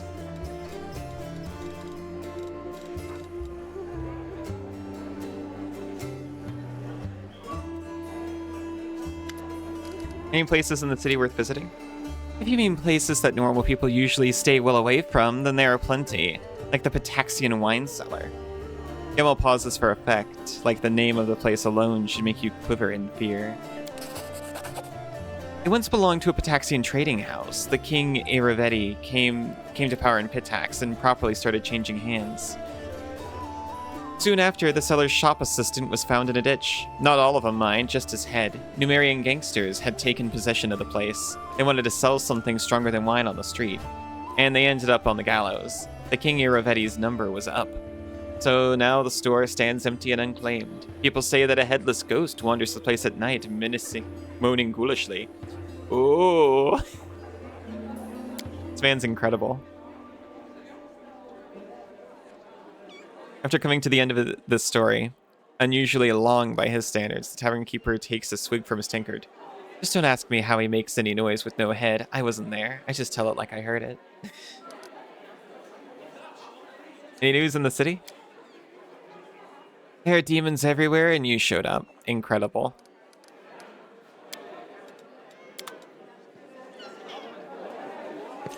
I'm news.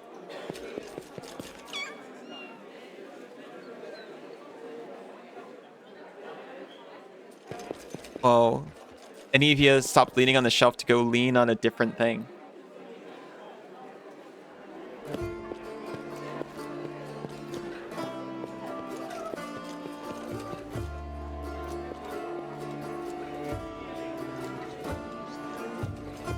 Check out the basement.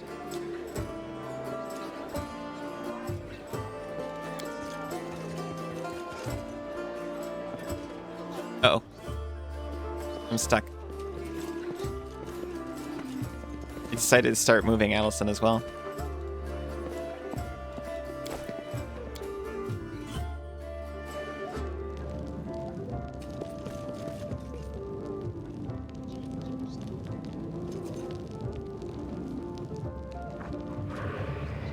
Surrender thy soul, Delvin.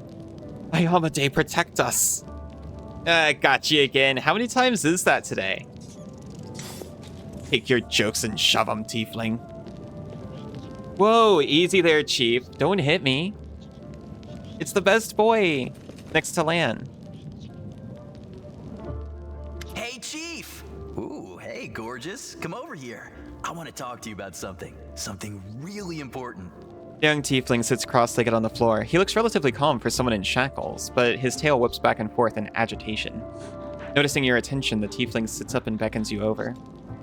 Quit bothering the decent people in here, Woljif, or I'll knock your teeth out!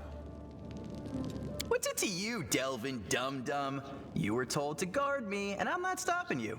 But no one told me I had to shut my trap.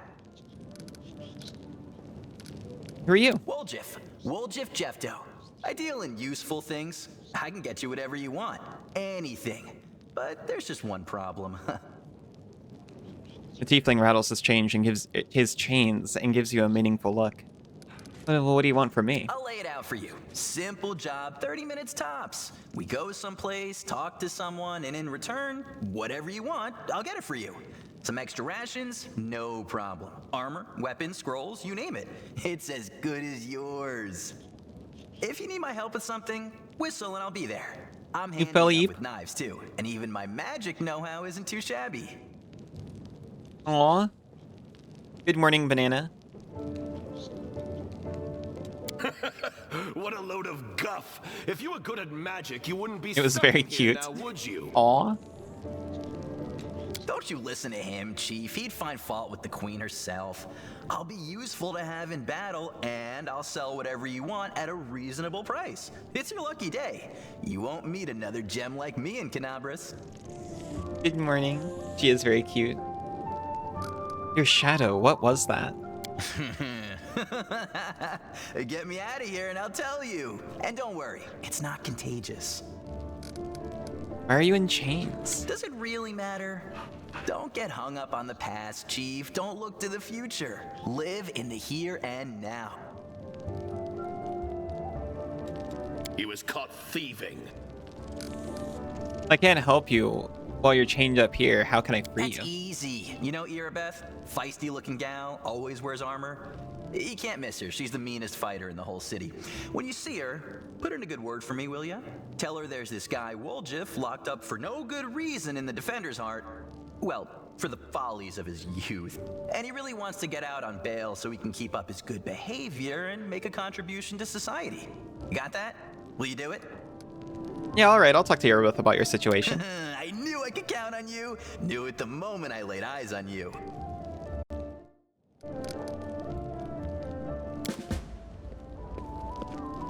I'm gone.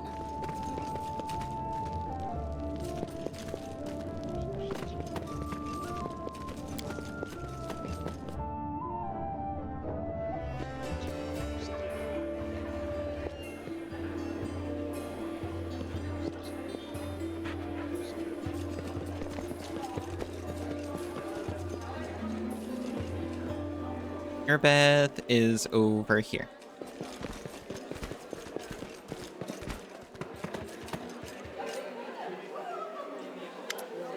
Airbeth rubs her red and tired eyes. Any success? How's the city? There's a tiefling chained up in the defender's heart. What can you tell me about him? Airbeth shrugs scornfully. Woljif is a petty thief from a gang of Thieflings operating in Canabras.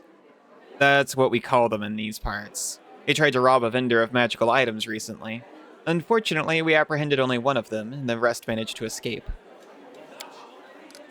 We have nowhere else to keep him apart from the defender's heart, but it's hardly a prison. Woljif knows it too. He's been begging us for days to let him go free or have someone vouch for him. He's already asked you to put in a good word for him, hasn't he? Airbeth squints at you thoughtfully, then shrugs. If you want to recruit Woljif and put him to good use, go ahead and take him off our guards' hands. We can ill afford to let a soldier spend their days watching over a middling thief. I hope the tiefling proves useful should you decide to take him along.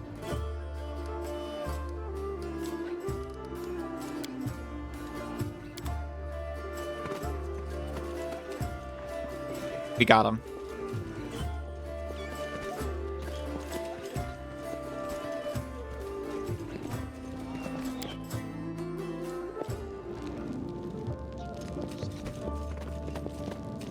Well, Chief, what do you got for me?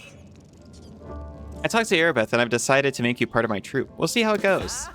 You must be a smooth talker. He's so excited. Come on, Delvin, get these bracelets of yours off me. I'm going free. You're sure to regret this. This tiefling will fleece you for everything you've got. Mark my words. You're a bitter little man, Delvin. Petty and mean. You can't even be happy for me, can you? I pity you. I'll leave you alone with your sad little soul. So long. And now, Chief, straight down to business. You see, I'm one of those guys that people around here call Thieflings. We just call ourselves the family. After we knocked over that shop and I got stuck here in the Defender's Heart, a little bird told me that big sister Charisme wanted to see me. That she had some questions to ask me. You following? Now, she won't be asking me questions like, Woljif, how'd you manage to get out of this one? Or, Woljif, you're so thin, didn't they feed you? No, something serious has gone down, and I just know they want to try to pin something on me. I can feel it in my tail. So, I knew right away that I couldn't go alone. You turned up just in time, Chief. You don't need to do anything when we get there. Just stand behind me and look mean, and I'll handle the rest. Somehow. Let's go, I'll show you the way. Sybil, hello, how are you doing?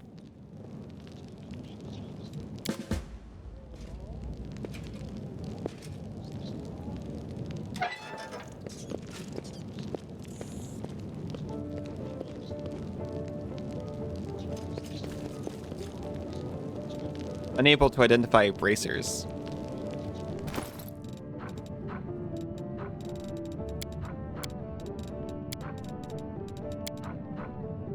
Oh, we've got like everyone in our inventory. Yeah, we've got everyone in our inventory now. I was going to say we've got everyone in our party now, at least in the inventory screen. We can level up Lan and Camellia and Sela if we want to. This is Woljif. He's got bracers. He is an eldritch scoundrel. Students of arcane magic. Ledger domain. And stealth. Eldritch scoundrels are a rare breed of adventurer most commonly found seeking lost and valuable arcane writings in the ruins of fallen empire.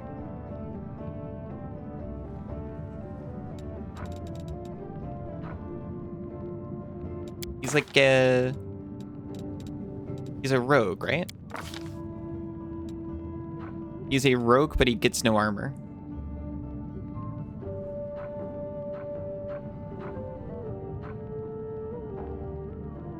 Rogues are proficient with all simple weapons, plus the rapier, short sword, and short bow. An eldritch scoundrel is not proficient with any armor or shields. And watch out for arcane spell failure. So no armor for the boy.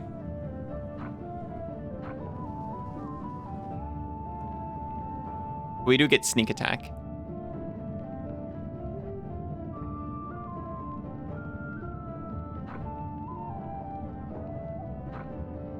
Weakening wound. When making a sneak attack against a creature that has damage reduction, the character's attack reduces that damage reduction for 2 rounds. Incredible. And evasion, just like us. And 2 open fighting.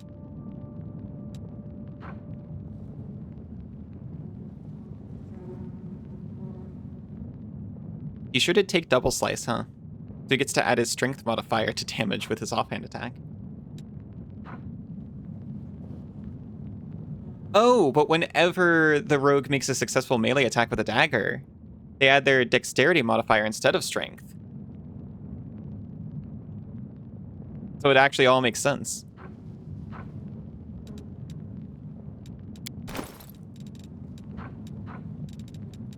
You have Masterwork daggers.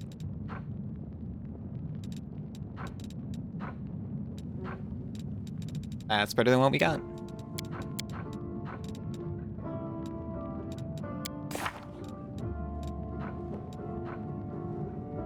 And you are a prepared caster. Look, we've got someone who can cast Grease now.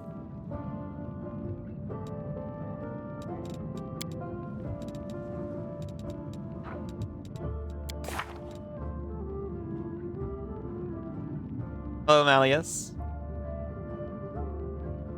Can handle me at my... Oh. That second one was Isa. That's an Isa quote.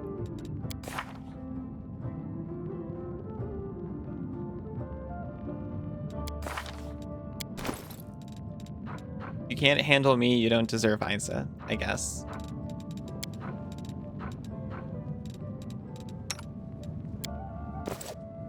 And we will just continue making a Zin Archer.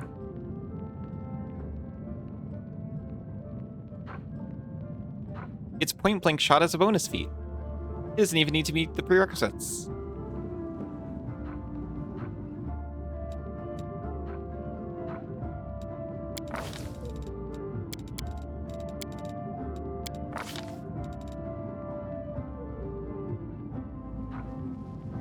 You get normal feat. It's bonus speed. Key Strike allows the monk's unarmed attacks to be treated as magic weapons. Incredible. And we use Wisdom instead of Dex on ranged attack rolls when using a bow. Do we want that? We may use.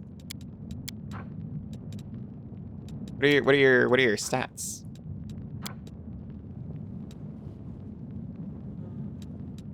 Deadly Aim. You can choose to take a -1 penalty on all ranged attack rolls to gain a +2 bonus on all damage rolls. Yeah, we'll go with that. Dragon style? Absolutely not. Very cool. Not for this.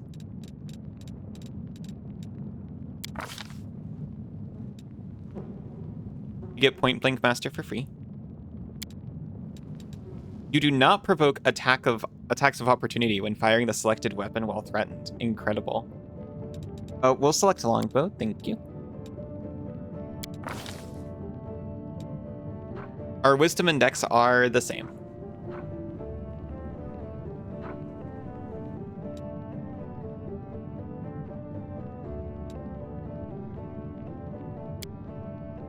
Oh, we got Key Power Extra attacked. By spending 1 point of key from our key pool as a swift action, we get 1 additional unarmed strike.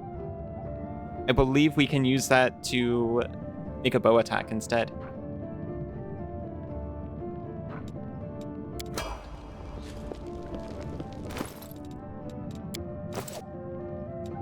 Sea Lake gets even more paladin.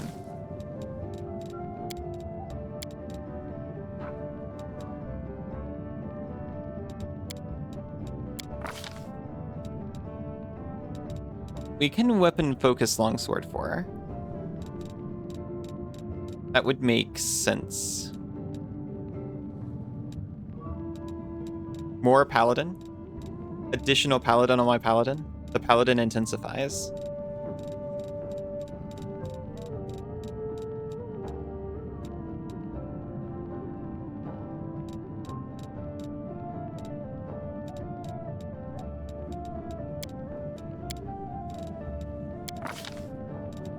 We choose a Mercy. Whenever the paladin uses Lay on Hands to heal damage, the target is no longer fatigued, shaken, or sickened. These are so annoying.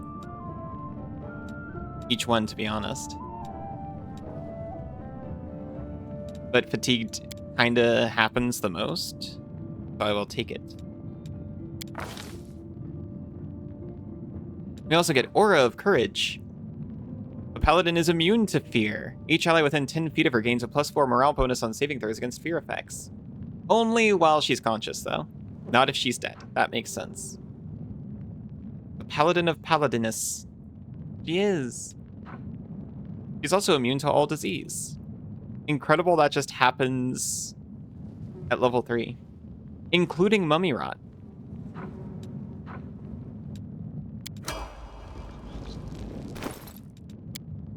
And Camellia, a spirit hunter shaman.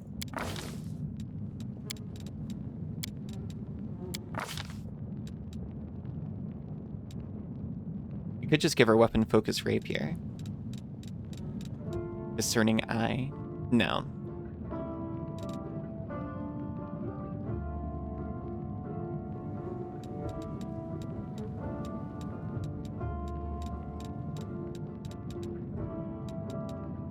I don't see anything class specific.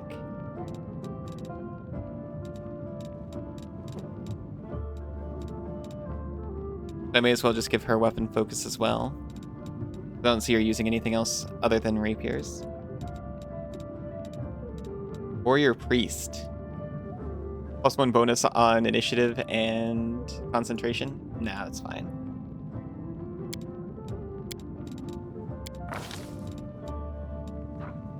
New spells.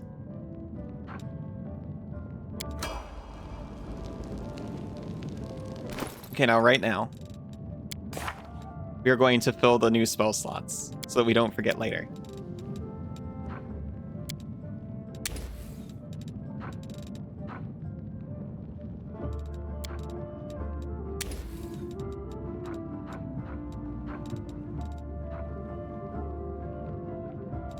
Thickening Entanglement.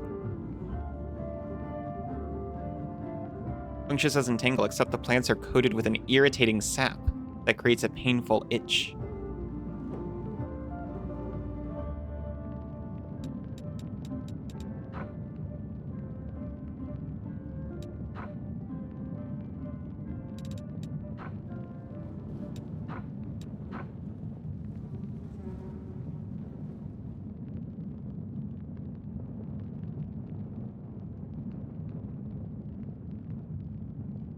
Arc skin lasts for 20 minutes. Very tempting. But am I going to remember to cast it? Probably not.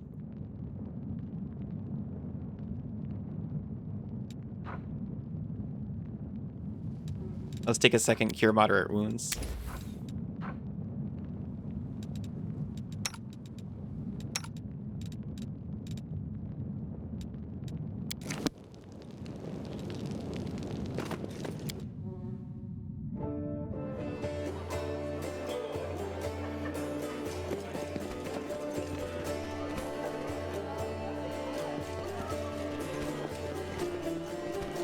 There's still a couple people to talk to. Oh, hey, we found Lan. I know where he got to it first. I'm going to take a really quick break, though, and I'll be back in just a few minutes. See you all very soon. Welcome back, everyone. Oh, hi, Froggy.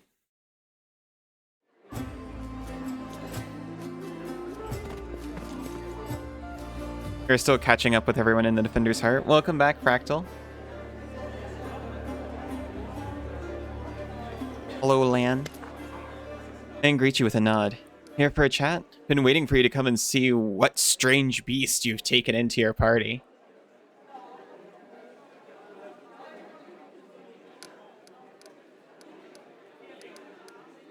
I don't think you belong on my party. What do you think of life on the surface? Must be very different from life underground. Of course. As far as living conditions, surface is definitely a better place to be. It's easier to get good food and water. Not to mention build a house and even grow a few things. In older, well-established settlements, you don't have to deal with anything scary than rats or maybe foxes stealing chickens. As for the kind of lives you have, I heard a story about demon worshippers abducting a whole family and sacrificing them one by one while the others watched. There are some brave crusader knights nearby, and they killed the villains and saved everyone. I heard another story. A young blacksmith lost his arm in a fire, couldn't work to feed his wife and baby. They tried their best and lived from hand to mouth, but they were still destitute. In the end, desperate blacksmith robbed a traveler one night on the road. There were some other brave crusader knights nearby, and they caught the robber and threw him in prison. Oof.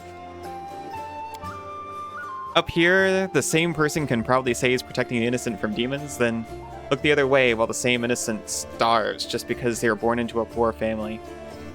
Queen Galfrey prolongs her life with sun orchid elixirs that cost enough to feed an entire city. Back in our caves, everyone is equally poor, and if one person starves, the whole tribe starves. We don't abandon our own in times of trouble. That's the power of a tribe. The laws of the surface are made so that some get everything and others get nothing.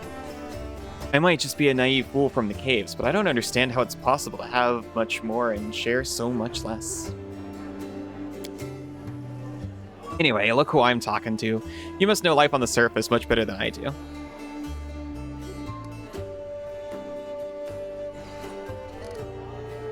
We have good.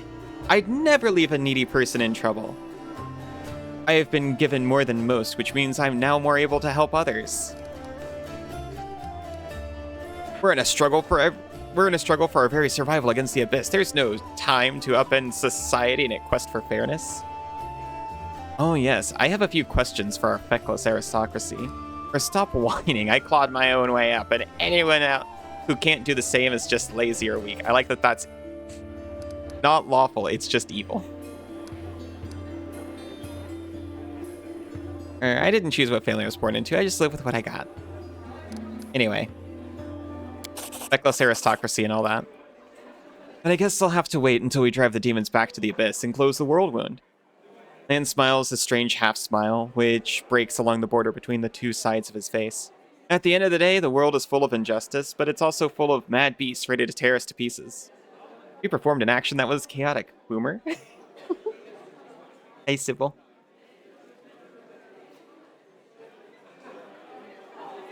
You performed an action that was Boomer.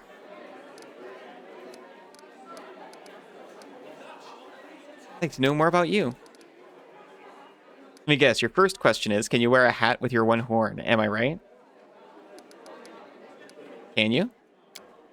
Sure I can, but certain designs don't suit me too well. Lan speaks in a deadly serious voice.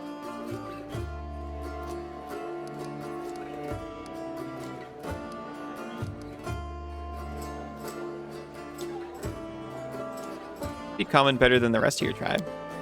Funnily enough, common isn't all that common underground, Lan says. But your observation is correct. I used to live on the surface with my parents for a while, and had a chance to learn a couple of things. Language, and the fact that every peasant who sees my scaly mug screams, "Demon!" and runs away. I don't know if you're interested, but my mom wasn't from the underground tribe. She was a smuggler. The kind that used the dungeon of Canabras to secretly move and store goods. One time, two gangs couldn't agree on how to share a prime cut. Got into a fight, and the winners threw the losers down a hole. Dead and living alike. Not a Booma.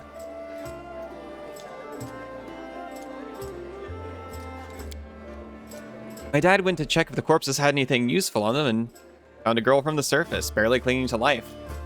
An incredible feeling sparked between them, or maybe the girl just liked men with scales and a cat nose. That might be it.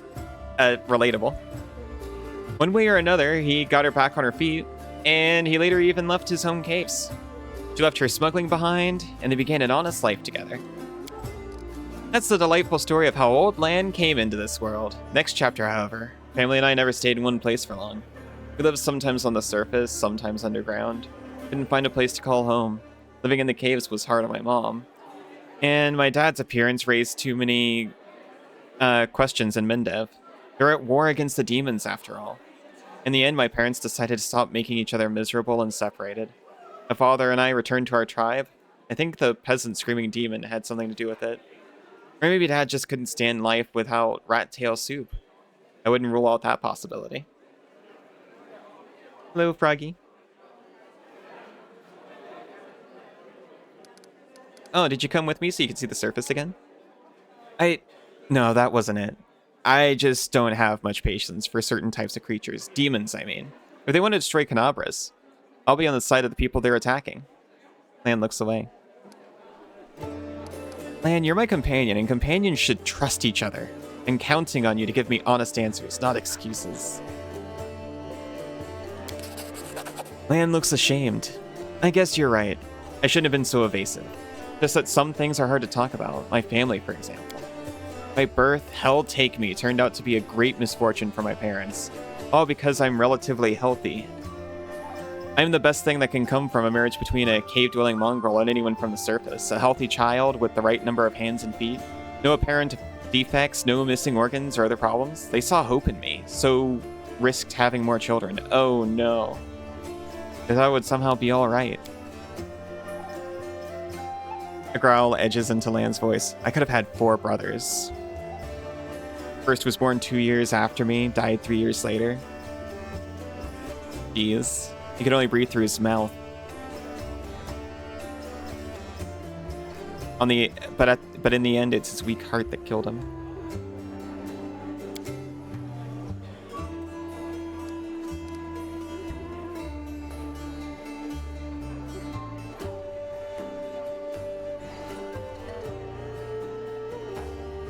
Another pregnancy, another birth. I dared open the door a little and looked inside. The priest stood there, very pale. One of them was holding something, a small object that fit in his palm. You know what this is, the other? Oh, no. Enough. You don't have to keep going if it hurts you. Oh, no. I started to tell you, and I'll make it to the end. No, Lan, it's quite okay. You want to know why I followed you to the surface? Well, here's the reason. Lan pauses, exhales, and continues in a steadier voice.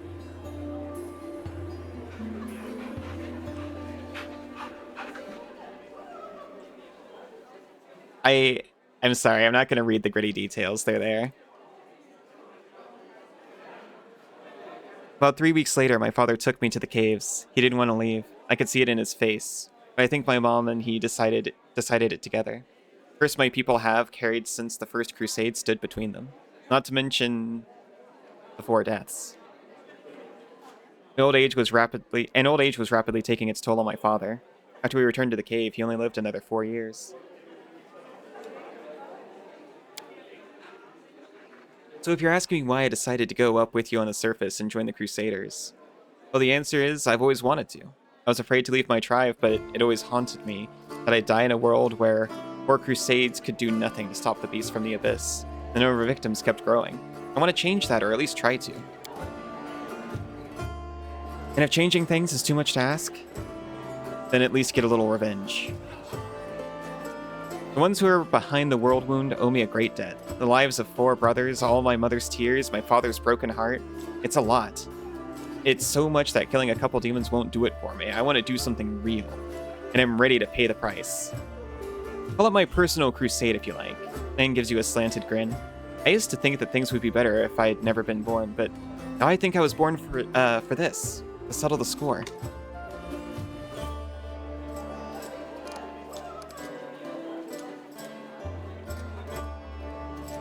We can already talk to him about love. Your parents' love didn't survive hardship, but that doesn't mean the same thing will happen to you. What if you find true love, someone who won't leave you no matter what? Why didn't you go up and join the Crusades before? And just abandon my tribe. I'm their best hunter. They'll have it much harder without me, but now that demons have nearly destroyed Canabras and the caves almost collapsed on our heads, sitting and waiting it out just wasn't an option anymore. Anyway, I'm more useful up here than I am down there. Plus, Chief let me go, which means my debt to the tribe has been paid. I'm very sorry. And smiles, this time sadly. Well, then I'm very lucky. I met someone who not only helped me choose the right path, but is happy to listen to my whining. You want to find your mother? No. The word flies from Lan's mouth faster than an arrow. Then after a pause, he continues, I don't want to meet her. Not because I feel any resentment. It's just... she's a half-elf. She's barely got her first gray hair, and I'll be a ramshackle old man. She's buried enough children. There's no need to make her witness the death of another one. I hope you understand. Thanks for sharing, Lan. Thanks for listening.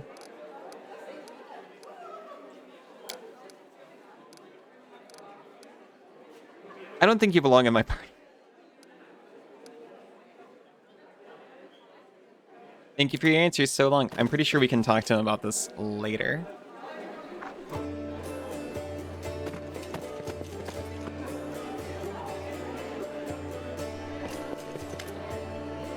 An imposing young Oread is surrounded by a crowd of crusaders who are hanging on her every word. I hope this example clearly illustrates the difference between Jistka legionnaires from the last war and the crusaders. The perfection of form and spirit they imbued with during creation turned them into parts of a well-balanced war machine. Not a ragtag bunch of individuals, but a united whole.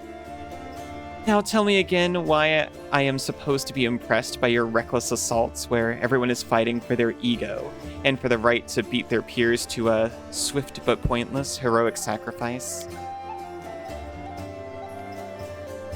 Some of the crusaders grumble unhappily, but it is clear that they are captivated by the woman's words. The only exception is a scraggly and disheveled halfling monk, whose puffy black eye gives him away as a brawler and a troublemaker.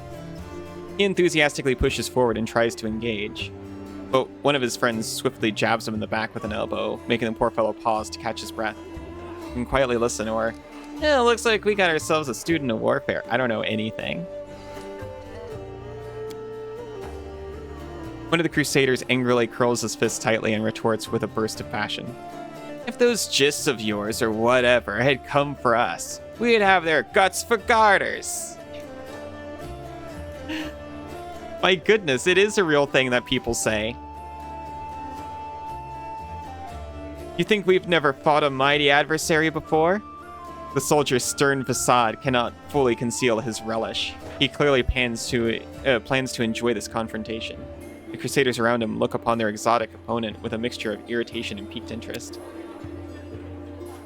What do you mean?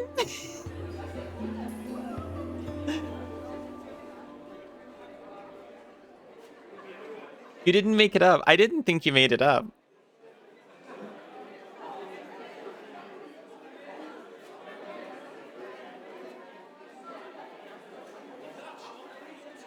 I just didn't expect to see it said.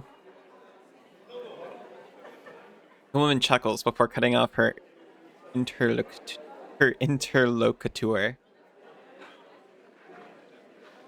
I would love to see you storm a 60-foot-tall walking castle shaped like a gigantic elephant that carries siege fortifications on its back.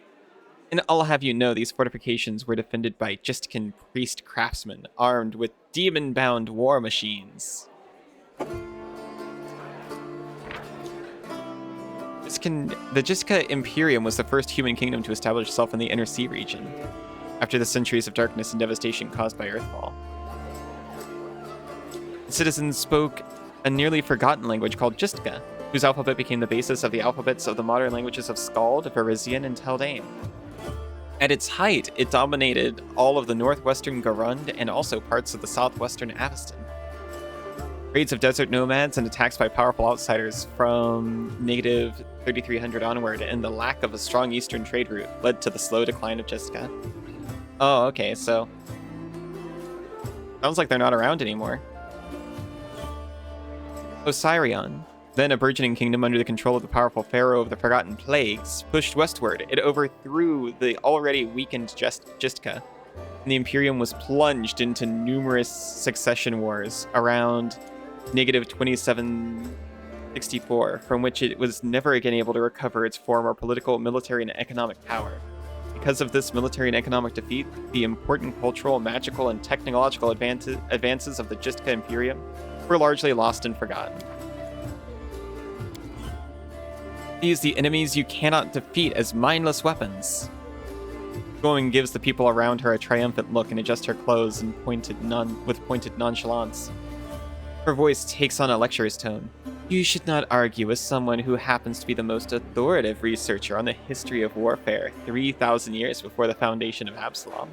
What a thing to argue with soldiers about. Woman looks at you and flashes an amused smile. The lecture is over. Do my esteemed listeners have any questions?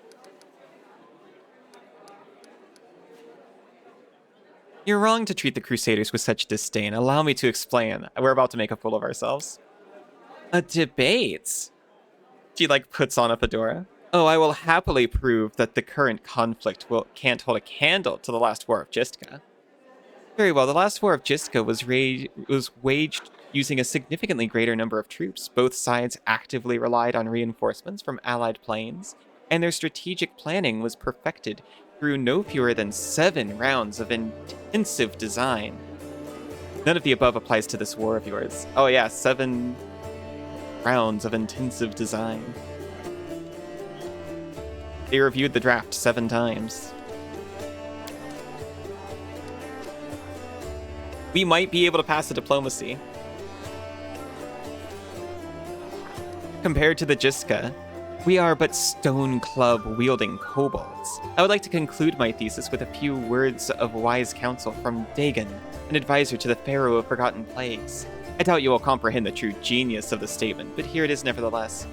A gadfly sees the ox pays no heed to the gadfly, but crimson fever takes them both.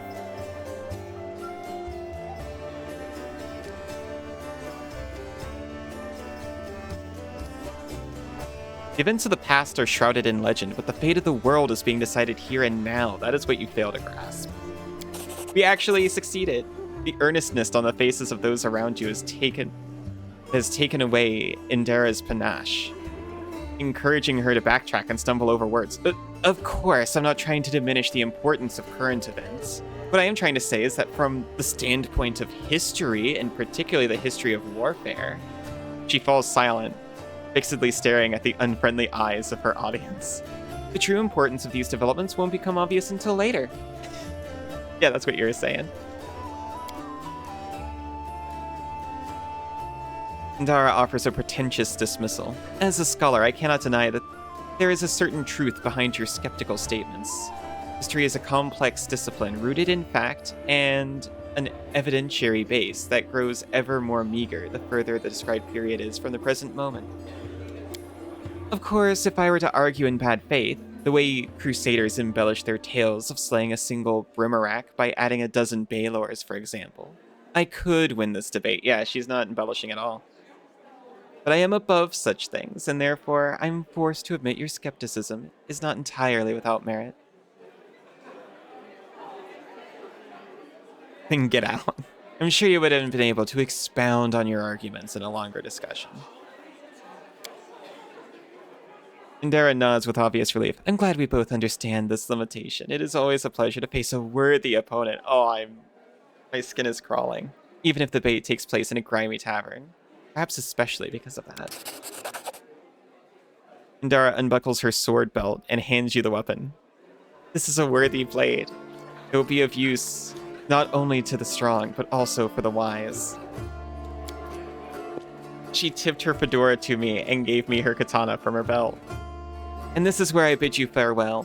Before the end of the day, I was planning to observe how winged demons use pack tactics to drive their prey like herds of livestock. It is about time I got back to my research. A hint of a smile graces Indara's lips when she sees disappointment in the eyes of many crusaders around her. Stay safe.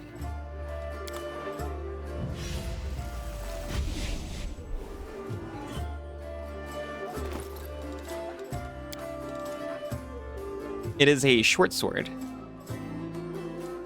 It's flaming +1 and finessable because it is a short sword.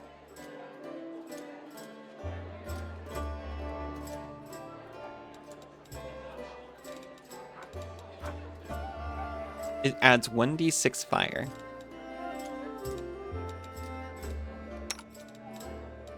So actually reading Woljiv's character sheet,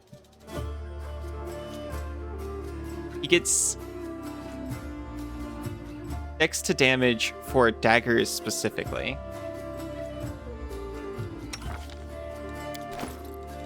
But the thing is, the short sword is on fire.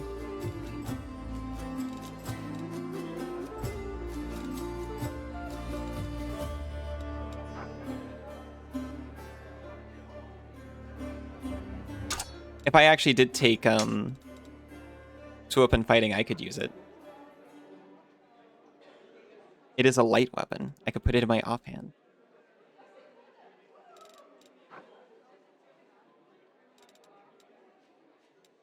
Maybe another time.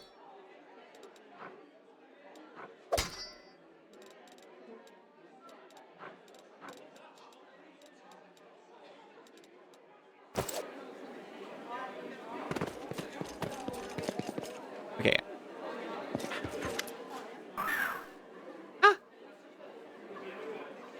Silas smiles at you warmly. Hey there. During that march through the dungeon, we never got the chance to exchange a proper greeting. It's high time I shake your hand. I am not going to talk to everyone for as long as I did to Lan. Airbeth said your friend Jenna Aldori is missing. Do you know where we should look for her? Airbeth is worried about her fighter.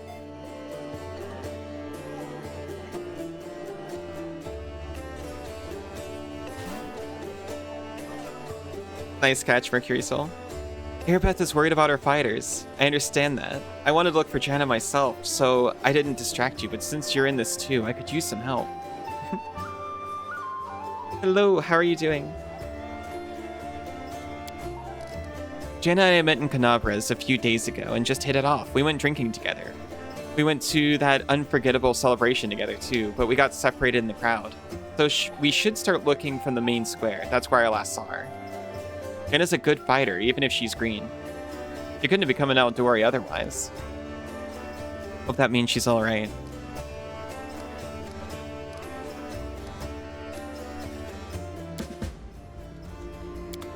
We do it my way. Hi, Lore. Tall, athletic man greets you. His hair is prematurely gray and shorn close to his head in a military style.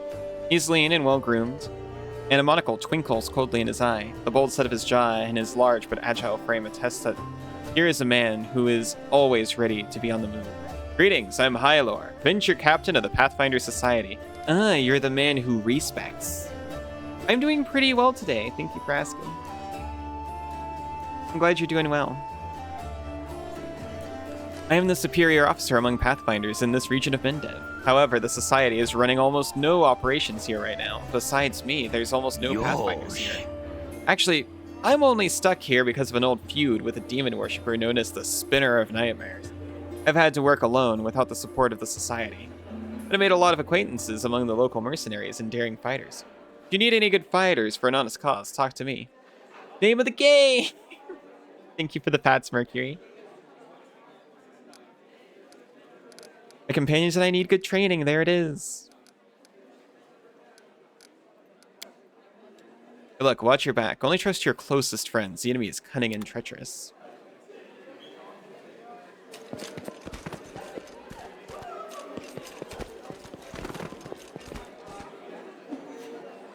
I wanna see Woljip.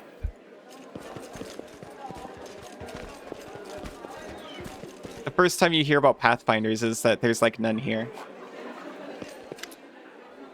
Woljip gives you a friendly wave. Hey Chief, wanna talk? Wanna know more about you?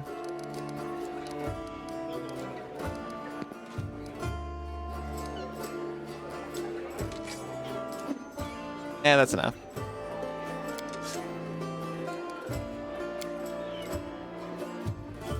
Whatever, you're free to do as you please. I thought I was going to get another option, but I guess that's after a minute. Probably after we do his quest.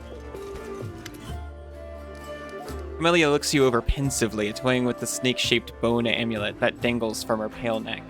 Noticing your glance, she flashes you a cold, barely there smile. Greetings. It seems for a moment that she wants to say something else, but the pause grows too long, and she slips back into cautious silence. I hate when that happens. Much more relaxed during combat, your battle cries are uninhibited. She blushes slightly and lowers her eyes. So you've noticed. To be honest, I find it embarrassing. You see, being a shaman means having spirits of battle as my ever-present companions. In the heat of combat, they become rather, vocal.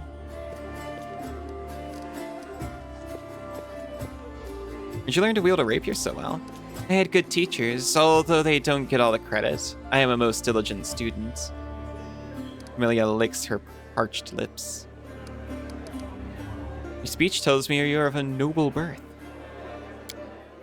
Amelia laughs her practiced musical laugh as she watches you from under her lowered lashes. You're most insightful, a fine quality to have.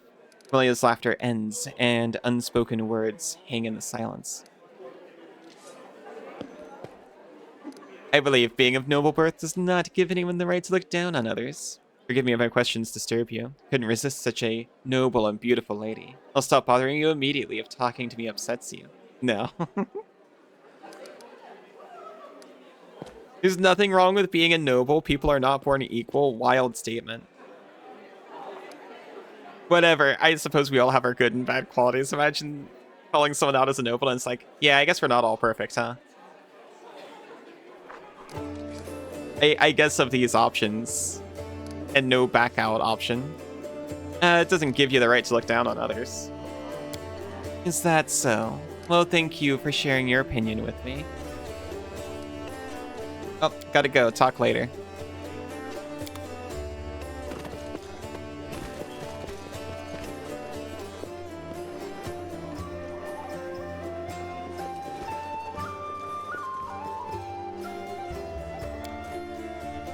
We get to go outside.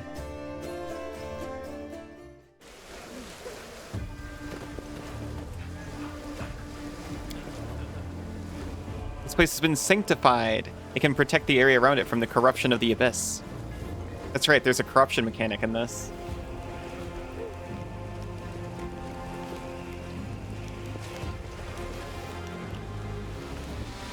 Commander, look what we've got here. It's a large man. Are you two mad? Whatever possessed you to steal the gem golem from the Tower of Estrid Museum? We didn't steal nothing, Commander. We saw some looters dragging it down the street and recaptured it. That shiny fella belongs to the treasury. The inlay alone is worth more than a castle. Doran, see to it no one lays as much of a finger on this golem or plucks out a single gem, and the same goes for you two. I can read like most of what they're saying out loud.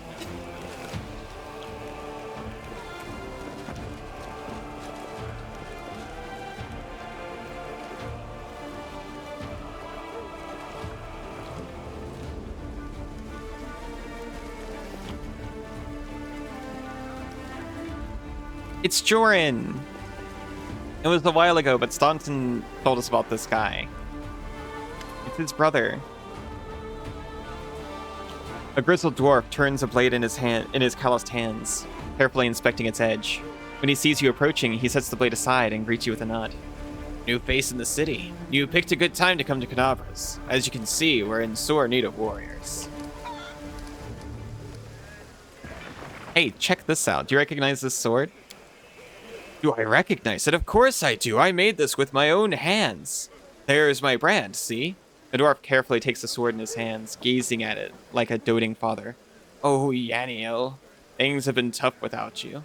But at least we've still got your sword. That's something. Greet you.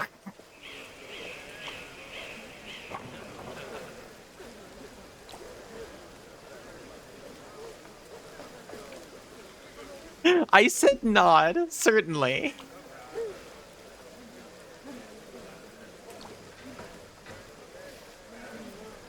What's your tone, Rider? That's how I'll be greeting you.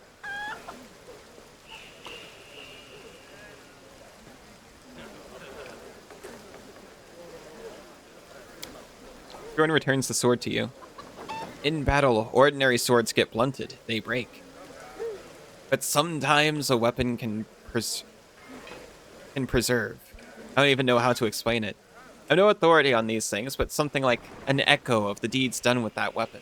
Or more like a reflection of the wielder's soul? I don't know. I will say one thing. Take care of that sword.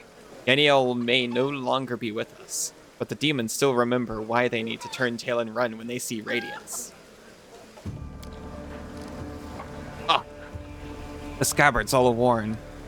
We can't be having a fine sword like this being carried around in this tatty thing. I'll make you a new one if you like. The city stands strong and we both survive. Come see me again and I'll have it ready. No charge.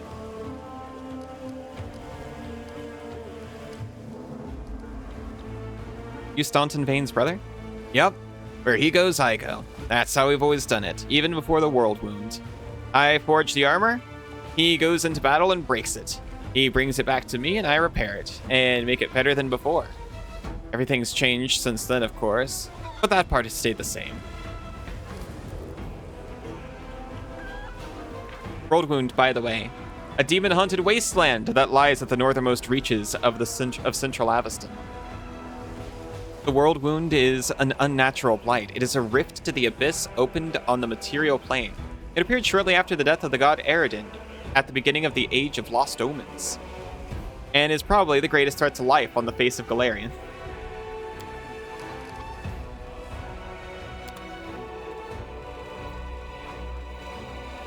He's got wares, if we've got coins. He's got the Attrition Dagger.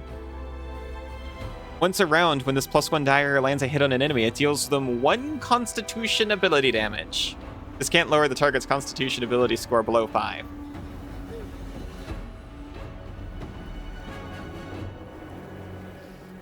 Really good at attrition.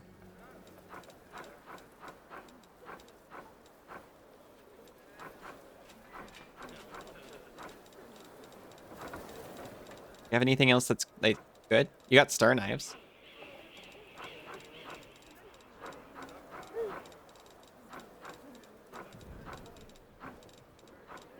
All appears to be normal weaponry.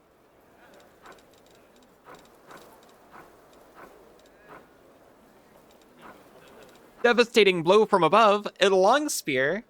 Whenever the wielder of this +1 long spear lands a hit while mounted, it deals 1d4 piercing damage. The spear was made for me. Old iron sawtooth saber. Wild thing to find here. Can we afford devastating blow from above? Does it still count as a devastating blow from above if it's delivered from a halfling on a dog?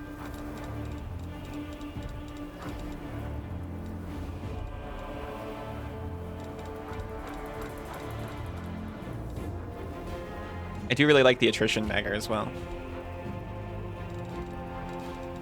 We can sell all our garbage, not Radiance.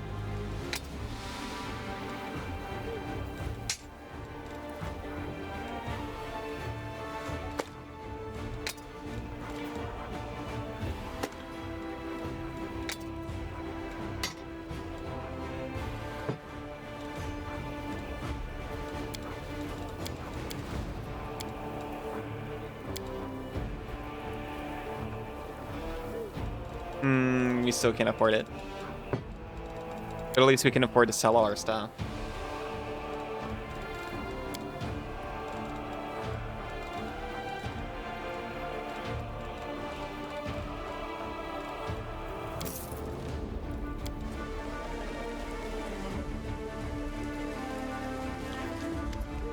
The Prestidigipainter Golem.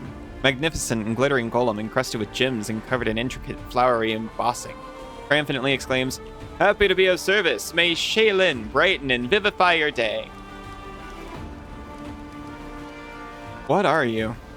I am a Prestidigipainter Golem. Many millennia ago, I was built by Aslanti clerics of Shaylin, the goddess of beauty, to make the world a better place. In my joyful service, I have visited many lands, and for the past few centuries, I have resided at the Temple of Sunrise Chrysanthemums in Tianxia. But then the good cleric saw fit to offer me as a gift to the Mendevian Crusaders so that you could share in the beauty I can create. Can you do anything useful? My creators granted me the ability to place illusions on various items. I can change their color and texture and to make them more beautiful and appealing to the eye. Would you like me to cast an illusion over your armor to make it green? Green is a very pleasant color, and it would match your eyes. I would love you to do that, actually.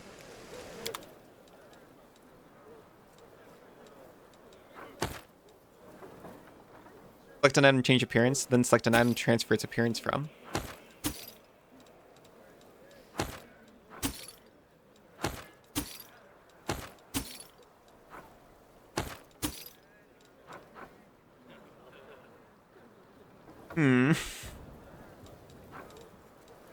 We'll keep this in mind for later. You're gonna Prestidigipaint me? Please do.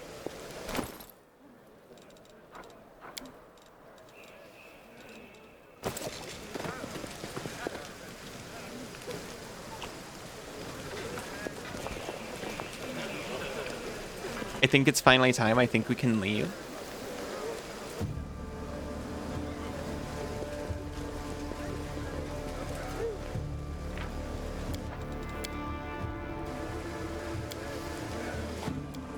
We can just take everybody with us.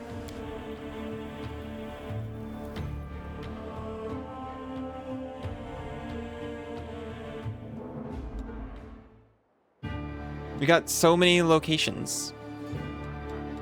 Grey Garrison. That's where we're attacking. We got Market Square. The Tower of Estrid. Worm's Mansion. Tierbade Residence. We get to witness the Overland Travel section.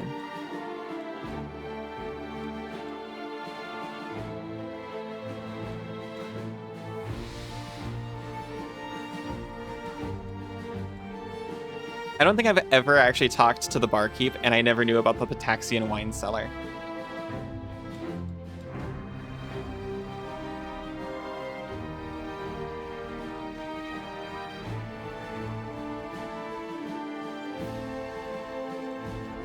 Time does happen. I know there's something time sensitive here. I do not know if there's anything time sensitive anywhere else.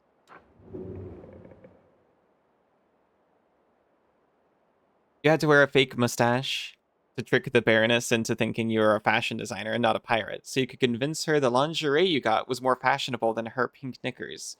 But you need to make a flag to inspire the leprechauns, so they'll use their magic against the monkey on the flying carpet guarding the mine? That makes sense. Mustaches are very fashionable, and pirates never have them. Large rift tore Canabra's apart, dividing the city into two halves. Currently, there's no known way of crossing it. Understood. I have to make it to Market Square first. Okay, the journey only takes an hour. We've discovered a fallen horse. Bloody carcass of a strong steed with a broken leg is covered in mangled armor. Saddlebag is intact. You can procure some regions for creating consumable items here. No thanks. We failed to sneak past the enemies. Prepare to fight.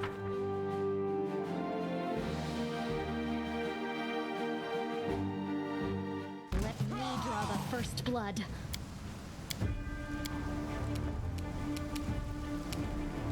Oh, there you are.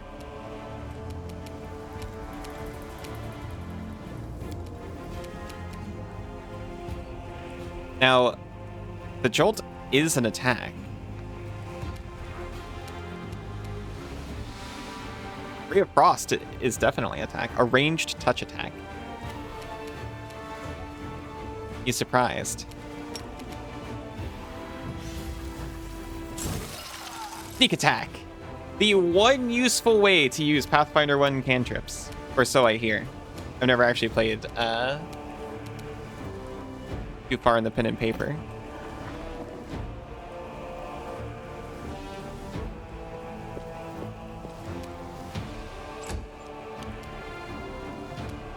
The light, take you.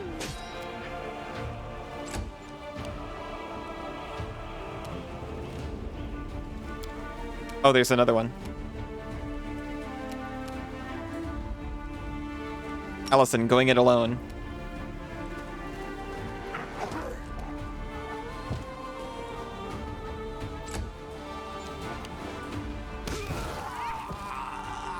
Jeez. How he spent his last moments. Look at the movement speed on this poor creature. Luce is helpless without me.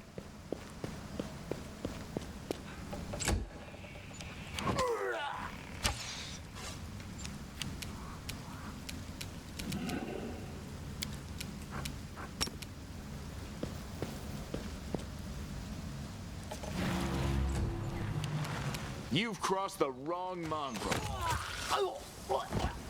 Quit. I'm off.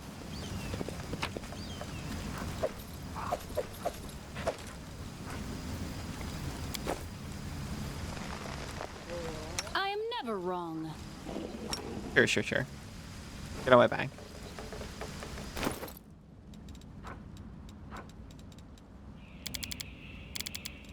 Thought we had stuff we still wanted to, but I don't think so. For a moment, I forgot that I couldn't actually afford devastating strike from above.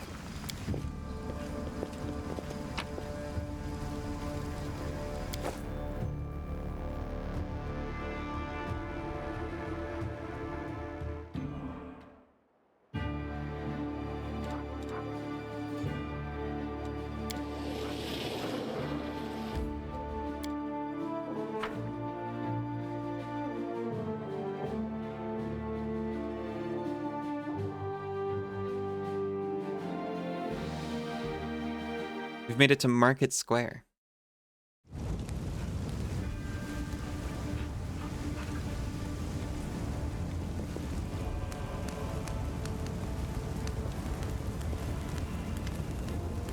No, I'll tell you everything, just don't hit me. I never stole nothing. I only just joined the Thieflings. The Tiefling gestures back the way he came, as if that explains something. It was all them back there. They found an underground passage to the Great Garrison, and they've been nicking stuff out of there ever since. Low-down thieving toe rags, that's what they are. But I had nothing to do with it, I swear. Brother Gort, is that you? Brother Woljip? I thought you'd pegged it in Erebeth's jail.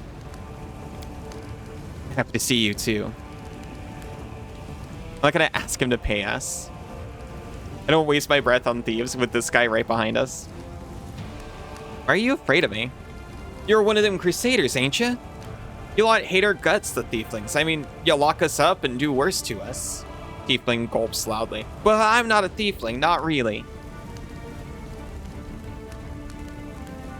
An underground passage to the Great Garrison? Tell me more. Right, so the temple around here, the Temple of Iamade, has a cellar, and a passage leads from it right to the Great Garrison. The Thieflings, my pals, damn the lot of them, have been using this passage on and off to sell all sorts of stuff to the soldiers in the Great Garrison. So when the demons burst into the city, we thought we'd check up on the Great Garrison to see how the soldiers were faring, and to offer our assistance. Don't give me that look. This is the first time hearing of this. Thieflings keep secrets from each other too, you know? Can I help you somehow? Yeah, let me go, please. I'm not stopping you. Who are you? An honest guy who's fallen in with some bad folks, the Thieflings, the local thieves around here. They forced me to join their gang, but I didn't wanna. Just don't hand me over to Erebeth, valiant crusaders, please, in the name of all the gods there ever were. Gort here is a new addition to the Thieflings. So far, he's swiped about 5,000 gold. Got a long way to go before he catches up with me, mind. They made me do it. Go on your way. Cheers for letting me go like this. I'll remember you 100 years, I will. I'll name my firstborn after you. Under your stare, the Tiefling falls silent and then runs off. This is my kind of work. These enormous cracks appeared after a magically induced earthquake struck the land.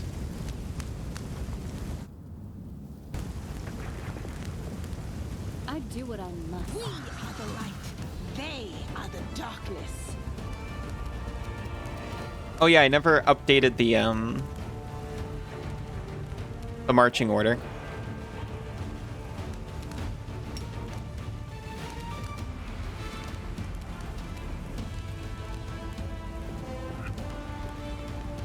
See if we can get a sneaky attack on this guy. Oof. Reduces the magic, or it reduces magical damage too.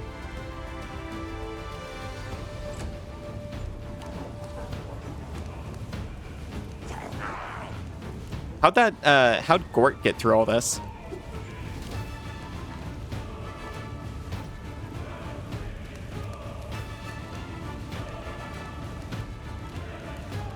You won't survive me.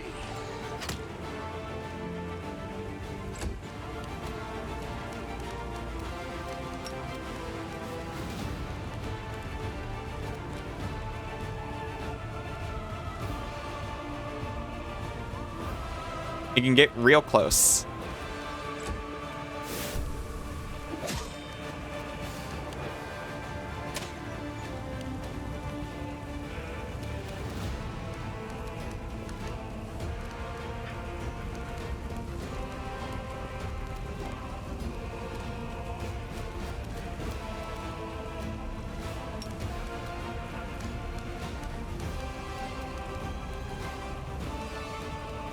You know what? I'll reduce your saving throws. How about that?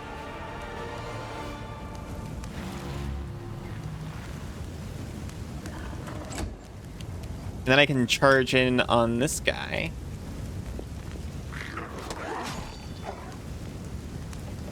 Well. Oh no, they both failed their save against fear. It's just hard to tell with the evil eye effect on them.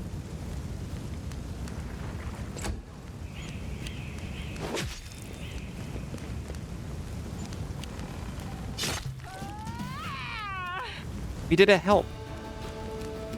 Oh, the Abercondalu's still alive. We just laid him down for a minute. Cover me, all right? Get him.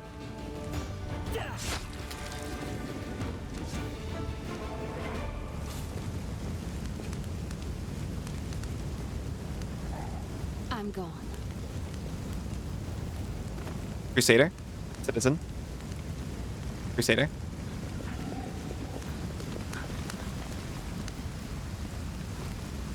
We can attempt to build a bridge out of the debris.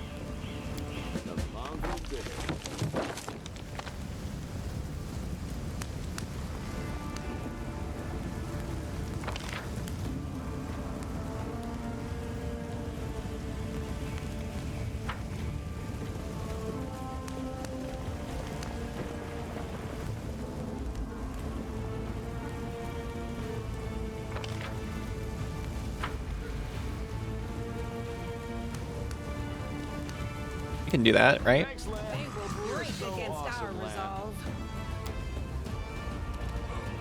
Plan is pretty awesome.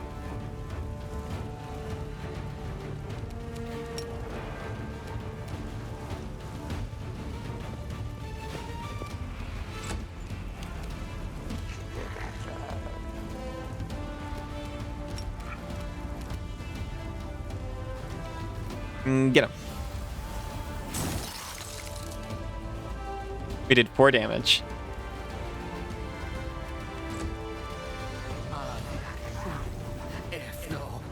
Sela's immune to cause fear, you fool! She's too strong of heart.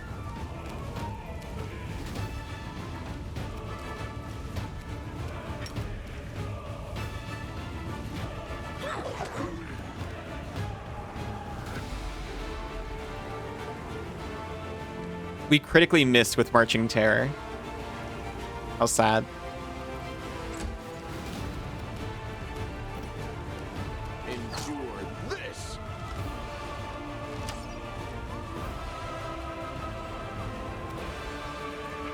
Oh yeah, deadly aim was already automatically enabled. So we're taking penalties to hit for a bonus to damage, which works out for us.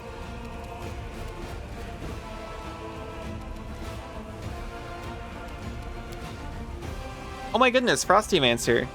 Hello. How was your stream? How was magic? You played with Dan the fish who forgets everything thing? Thank you so much for the raid. I'm Allison. I play a lot of retro and indie games. I'm not sure if this counts as either, but I don't think Hellcat's necessarily very big. Anyway, I'm playing Pathfinder CRPG, Wrath of the Righteous. How was your stream? How was Dan? It was really good. Dan's a fun format. I've heard a little bit about it, but I've never played personally. That's the one with a single deck, right? Or am I thinking of a different one?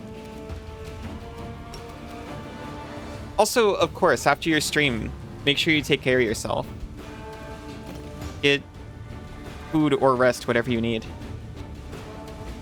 Reference to the fact that you broke your brain at one point when you get repeated every other word twice. Even now you're struggling to not do it. Fair enough. Everyone gets a little broken sometimes.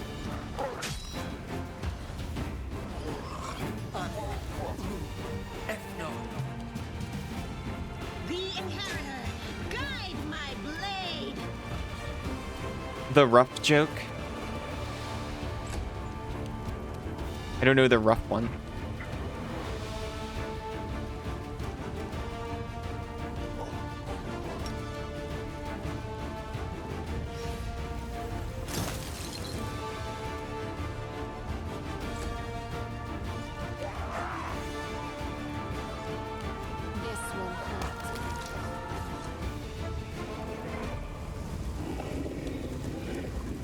my way. Oh, a fiendish giant fly, a fiendish giant centipede, a fiendish crate and barrel. Both players having a single deck in graveyard, and the only creature is Dandan. I didn't know the only creature is Dandan. Makes sense, I guess. A lot of top deck manipulation. That makes sense. You want to make sure to manipulate the deck so it's worse draws for your opponent and then better for you. I never considered that. Like Memory Lapse, Brainstorm. Lantern of Revealing. Wait, is that what it's called? Revealing Lantern? Whatever. A devious card.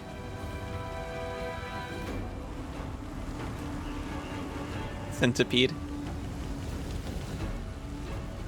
I'm sorry, Banana. We have to fight the centipede. Can we retreat already?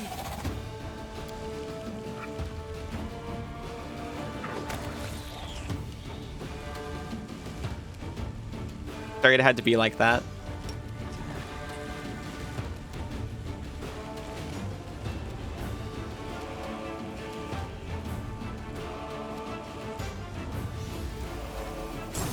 Also, cards that let you name the top card of your library, and if that's that, you draw 2. That makes sense.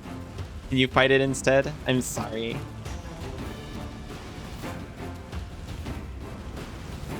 I wish. A forgetful fish who needs both you and your opponent to have islands. Yeah! Because how is the fish supposed to attack? Or how is it even supposed to live on your side of the field if you don't have islands? Or attack if there's not an island it can get to? It just makes sense. Cards that change the other text to care about other lands to kill it. I see, I see.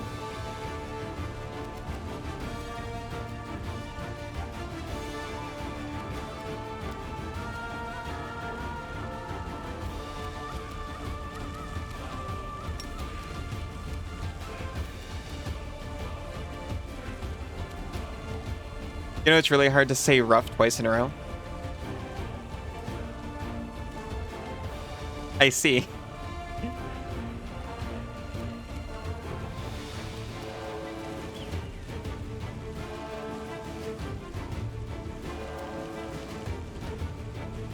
I was going to say something like the only type of rough joke I've heard is like dog puns.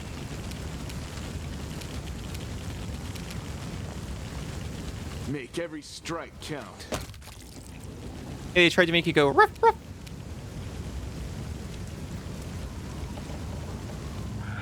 Right?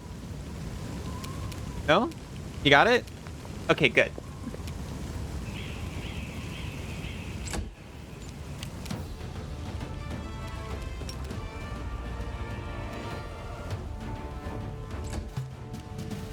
You didn't because you're aware? I did because I secretly like barking on stream. But nobody knows that. Might be trap, might be treasure. No. We failed to overcome the spell resistance of the fiendish giant centipede. Criminal. You already have enough puppy girl jokes, you don't need to add to them. Yeah, I guess I get hit with a lot of puppy girl jokes too. I don't know why.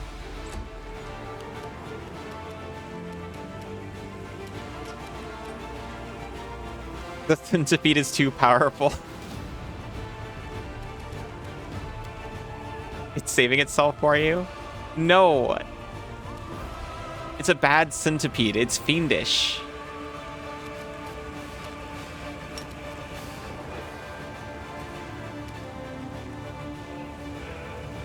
You're sorta kinda cat girl. Fair enough. Considering changing to a different animal, but no puppy. That's fair. What do you mean? Oh, it's immune to mind-affecting effects. That makes sense. I forgot that's what Evil Eye is. Either Raccoon or Tanuki. You know... Hold on to immersion or whatever. I spent my entire teenage into young adult life as a raccoon. I don't regret it. Puppy insecure. I see. I'm recently puppy secure. That's been nice too. Also, hi Luke Carey, welcome in. This is your girlfriend for context. You're legally allowed to tease her. All right, got it. Gonna go to bed. Good night, Frosty. Thank you so much for the raid. You need a nap? Get lots of rest. And I hope you're feeling better soon.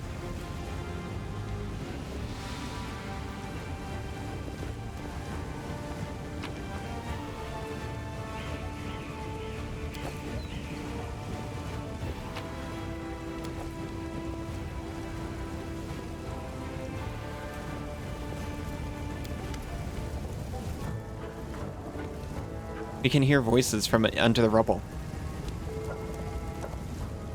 Luke Harea. Sorry about that. Or Lou is fine. Have a good time zone. Thank you so much. Hope you have an amazing rest of your stream. Thank you. I will try. Mushies give lots of hugs and mushrooms to those who want them. Aw, thank you. Even the huge pile of junk isn't enough to block out the exclamations coming from beneath it. Reveal, O dearest, darling beauty mine, why didst thou turn thy gaze upon me, pray tell? Thy husband I called a friend a time, but love 'tis like an ocean, friendship. Oh well. You passed out now? Tail snuggle time? Good night, Frosty. It can never be as bad as the many times you were named. Oh my goodness. Those letters aren't even in your name.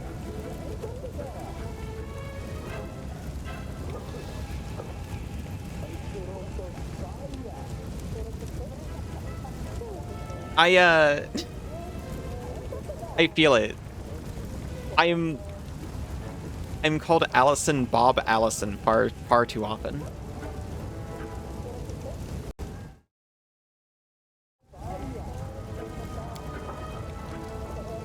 Hem the Soundmaster. But Willis, how are we to live, my sweet? Booms it. Oh, excuse me. But Willis, how are we to live, my sweet? Booms a deep masculine voice in response from beneath the same pile. Indistinct rustling follows. Pass me the ale, will you? We can beat an Athletics 13 to move the pile of junk.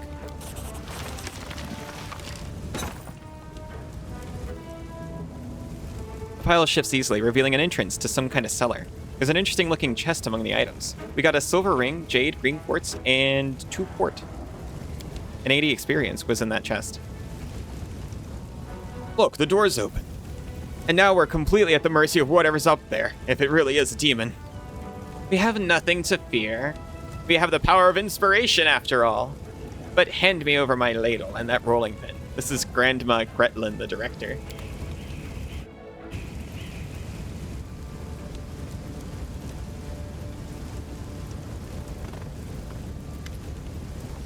Now look, it's not a demon at all. Greetings, kind friend and rescuer. I'm Grandma Gretlin, theater director. And these are the members of my company. Rainy, that's not a ladle. That's one of the props for the Malevolent Lich performance. The one Tina made. It's a scepter or something. She made it out of my ladle. She wanted to use a broom handle, but I put paid to that daft idea, said the dwarf with dignity. What are you doing down here? We were rehearsing. Our art distracts us from our fear and panic. The dwarf waves her ladle emphatically. Sorry, I'm out of reading juice almost. Doing a fair impression of a conductor. Really? When I'm scared, I eat. We tried that too, but our supplies ran out. But art, art is eternal. Can you get somewhere safe? Oh, don't worry on our account. We'll be going to our basement in the next street. That's where our lambkin is. We're not afraid of demons with lambkin around. Lambkin?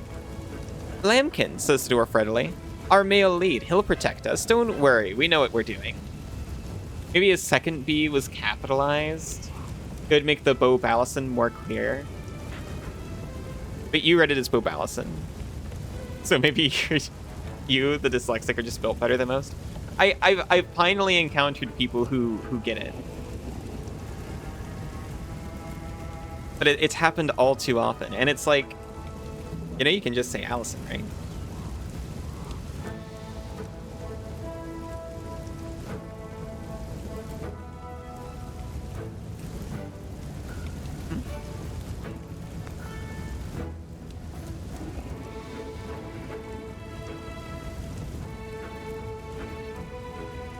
I considered that, but Southern, so that's a common saying here.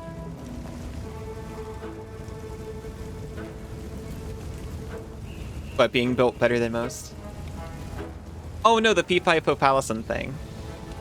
I wasn't sure where it came from, but I saw it in a cartoon when I was a kid.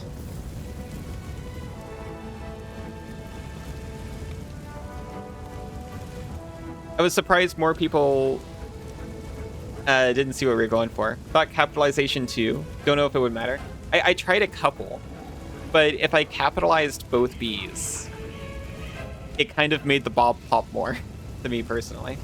People would still say Bob. You can't stop the Bob.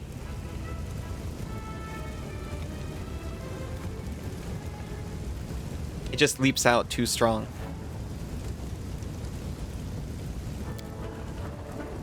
Oh, thank you for rescuing us, stranger. Today did a great service for Mendevian culture, and perhaps the culture of all Galarian.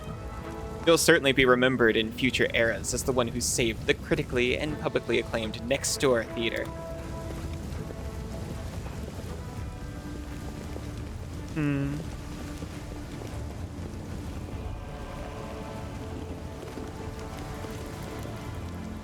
I can afford to do this a little bit more. The only safe option would be underscores. It's true. Hyphenate it. Allison, Bob, Allison.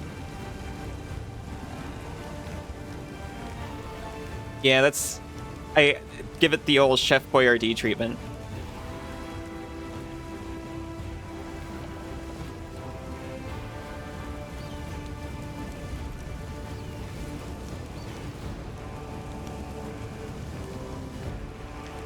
At least here, that's why his name is spelled that way on the cans. Their life ends here. So people could pronounce it.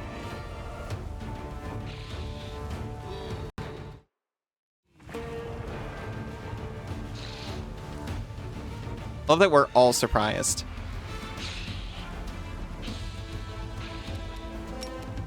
No one expected to find the other here.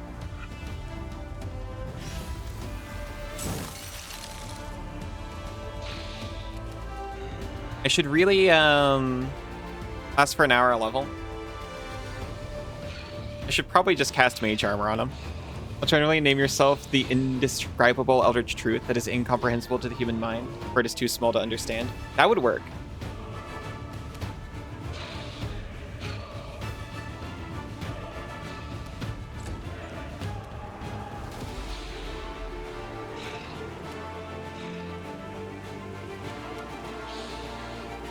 I'll take this guy out. Hopefully. You've crossed the wrong mongrel. Well. If I was thinking about it, I could have turned off Deadly Aim.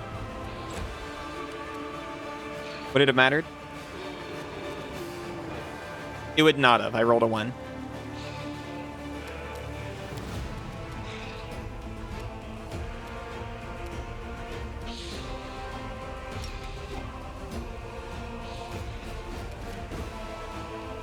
Ghoul is immune to Evil Eye. No. Have they no mind? They haven't.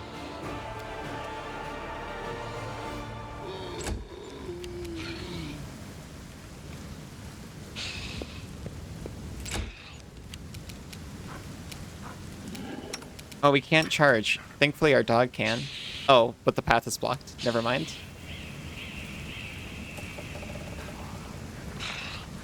So dog can move for us. Up to here. Don't hold back. Yeah, they're immune to frightened anyway. But we got a good swing in.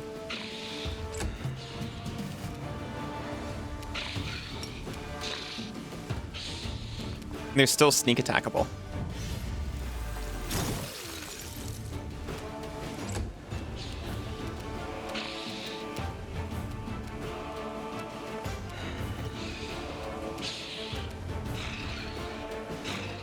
You won't survive me.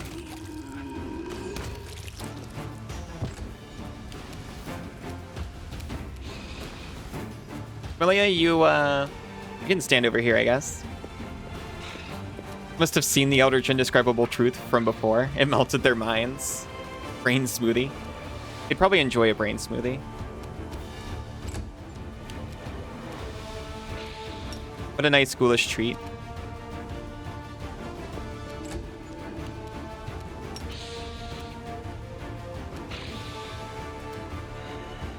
I feel like we're about to end up getting stuck somewhere. So I'll move very carefully. Strike!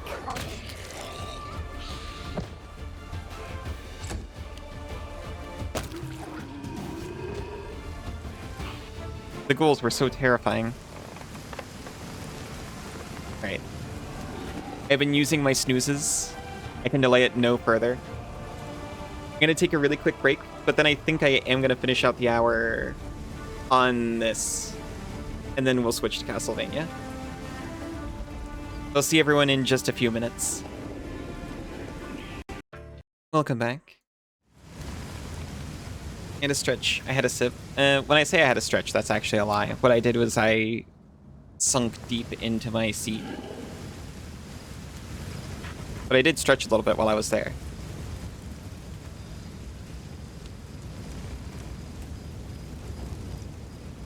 Follow if you dare. Unsellable goods. I don't remember so many zombies before.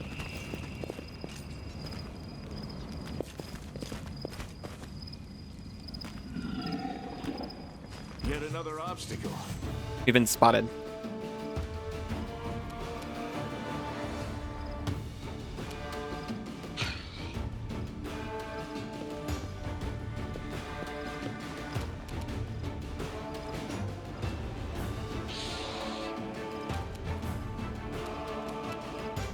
Evil Eye is not going to work on them, you know this.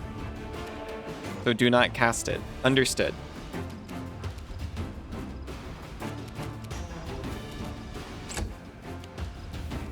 Oh, I'm sorry. Oh, there's a shadow here too. I didn't see you, sir.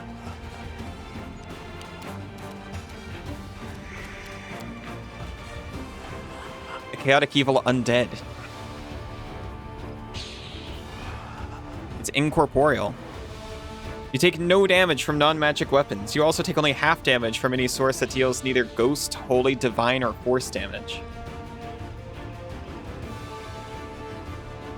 Actually painful. They probably have the attack that reduces your strength.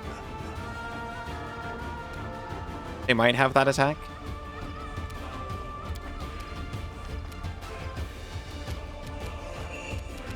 Do we have force damage?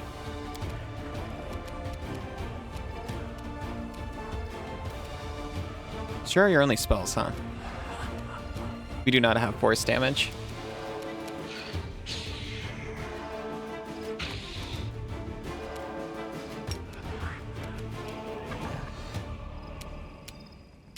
No sneak attack on that guy either, because he's already taken his turn.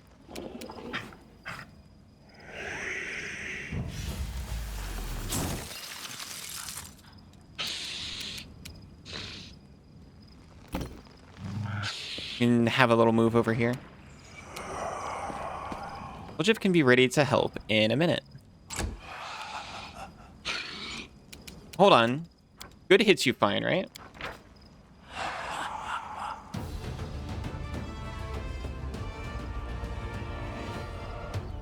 No, holy divine.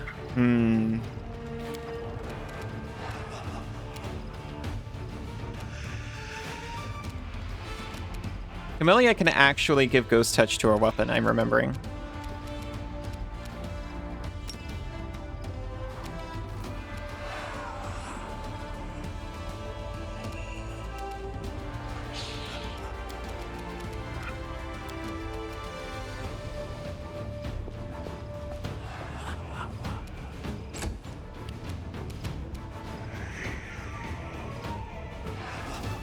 We do not have a magic bow on land yet, and I don't believe his key infused strikes count for his bow. But, I mean, maybe they do. Either way, just hit the zombie to be safe. Endure this.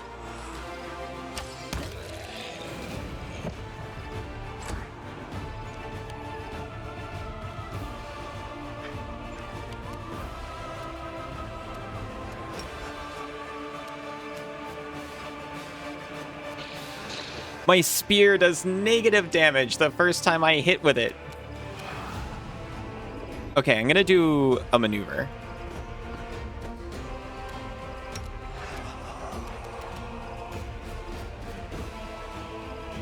Allison, the dog. Attack this guy. Excellent.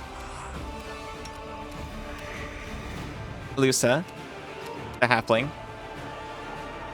Hit this one. You should have run. Can I not? This will hurt. Don't hold back. I guess I can.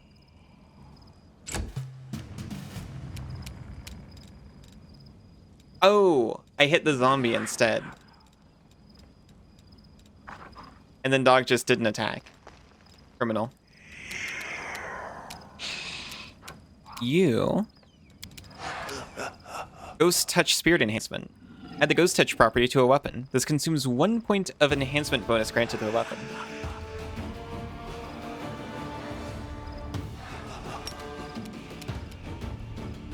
The spirits demand your blood. It's a critical hit.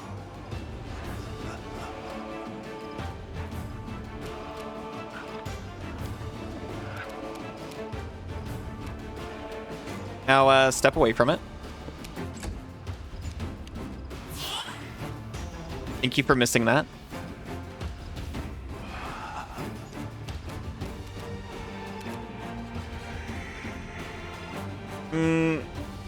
Bullshit, get him. Stab you or zap you? Why not both? We are getting sneak attack on the shadow. I didn't think that was possible, but I'll take it.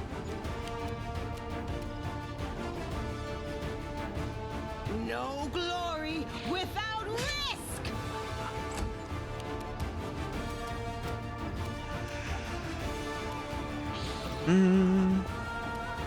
If these don't count as magical, attacking the shadow with land will do nothing, so I won't do that.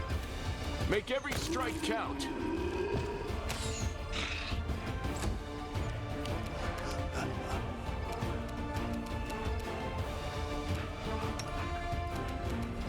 Oh, I can just specifically have Doggo attack. Oh, but Doggo doesn't have magical bite. It will do nothing. Well, my glaive does negative damage, so I fear. Let's hit him with the glaive. Strike! Wait, Allison deals 3 damage to the shadow.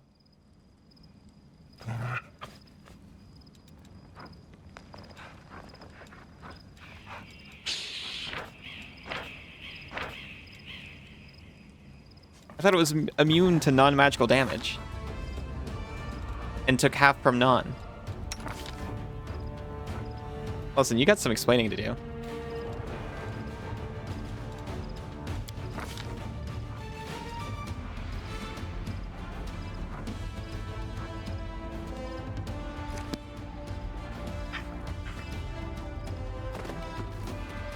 You should have run.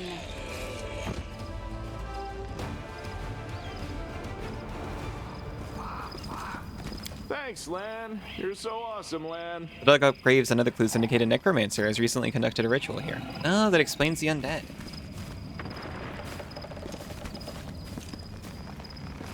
There's something here. Throwing axe. It's magic. We were unable to identify throwing axe. This is the top of the map. We can't scoot up there any further.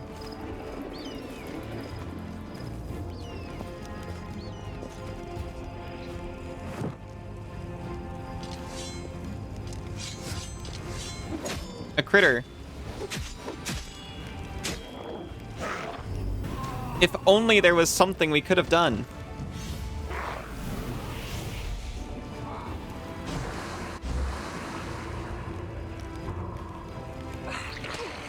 He rose them all as ghouls. Save the last one for me. If only we could have done something.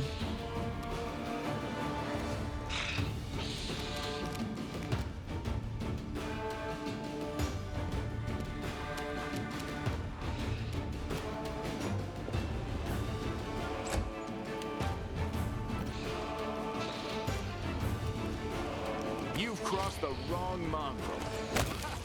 Did you see that? I did. You exploded the ghoul.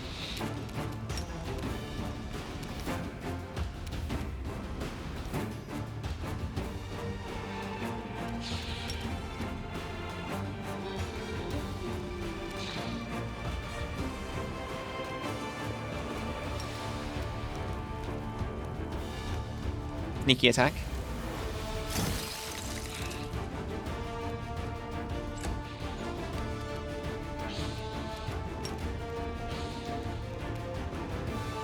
And Sela will come up to help dissuade them from attacking you.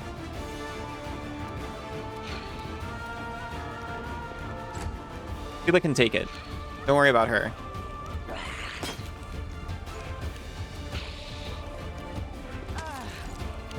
He's fine. He succeeded on her saving throw.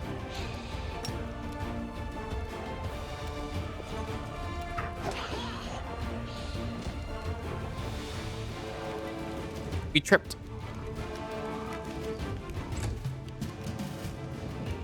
Easy prey for Camellia to come up and poke it. Sacrifice.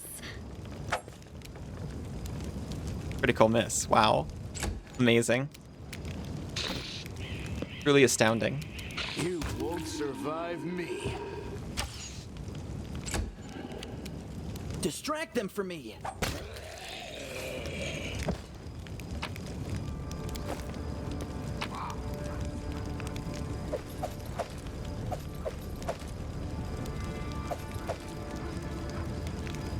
They don't even get like cold iron swords by default. They're fighting demons. I hope you appreciate this. Gray hair, ashen skin. This person fell prey to a Nabasu. This demon sucks the very life essence from its victims and transforms them into ghouls. We saw that happen. Hi, Sybil. Thank you for the boop. Little lay down moth. Aw. So cute. Have a relaxing lay down.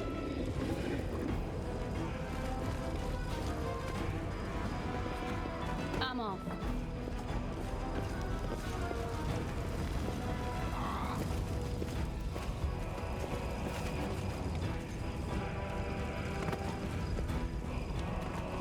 What's up, Curl?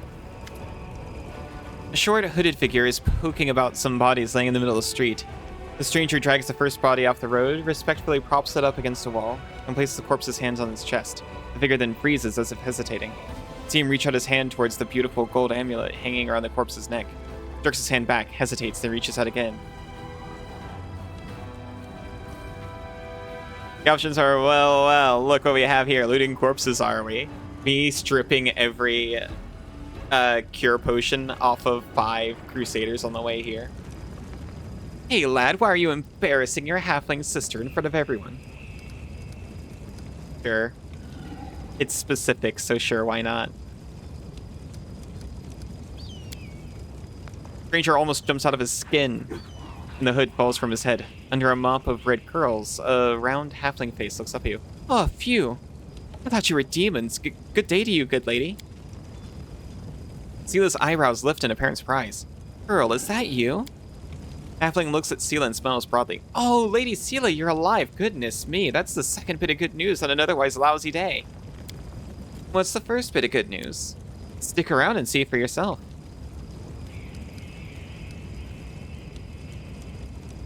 Know this person, Sela? Meet Rimvi, better known as Curl. He hails from Canabras, and he fights in the Condemned. He's one of a kind, a rogue with a heart of gold. Sela smiles, then adds a little more seriously. Girl, it's probably none of my business, but you should ask yourself if what you're about to do is right. Halfling's cheeks flush, and he hides his hand behind his back. I didn't. I just thought, oh, it doesn't matter. Can you tell me anything useful about what's going on in the city? I'm afraid not, good lady. I just left Defender's Heart. Before that, I was holed up in there, too scared to leave. Although spending all that time under Commander Erebeth's nose sure was something. She's a strict one. Whew. And when she gets antsy... Don't even start. I've had enough of her breathing down my neck to last me a lifetime. What are you doing here, robbing corpses? That's the only way I can ask that question. No, the halfling protests. Rimvi Curl may be a rogue, but he doesn't loot corpses. I just need to get these poor lads' bodies off the roads. My friends and I are on a terribly important mission. We need to get through.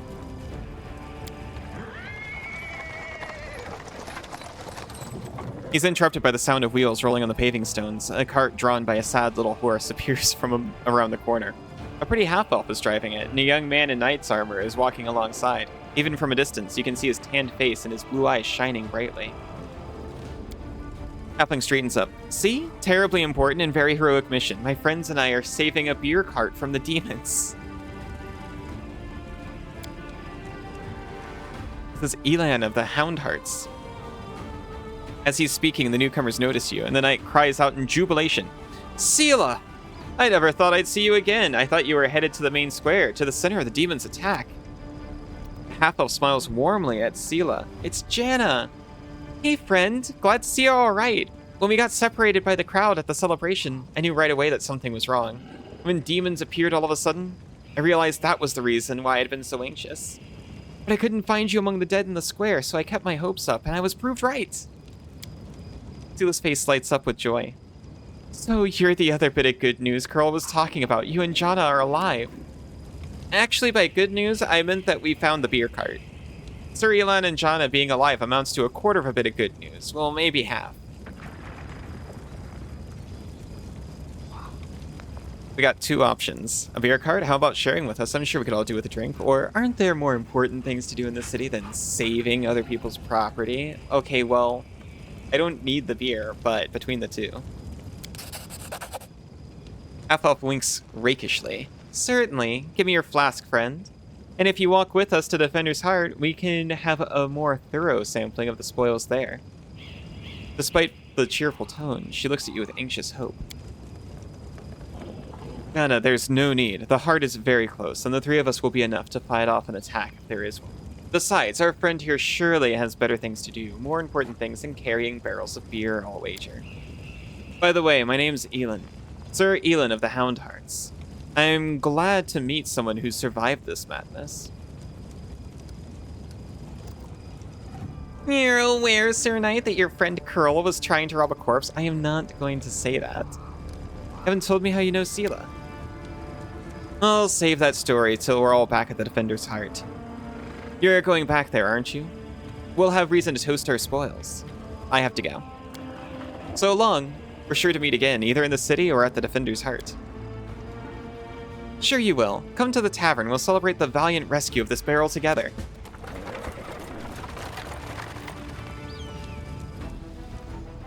Anyway. Ooh, a citrine necklace.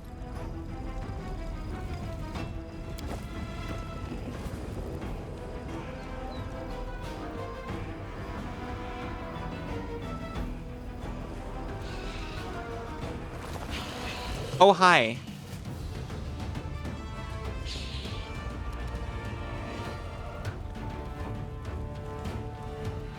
Within a 5-foot step and a full attack. Time to share your treasures. Incredible.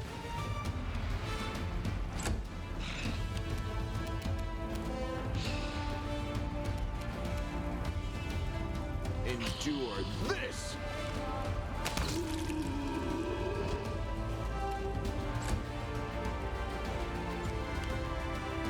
Hey, ghoul. They're always going after Seela. This will hurt.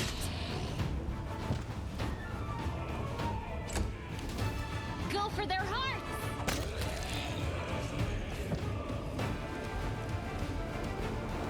I do what I must. Forget it.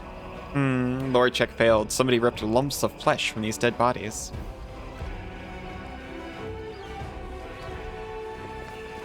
Did we find trouble? No, they did. A single cultist evoker.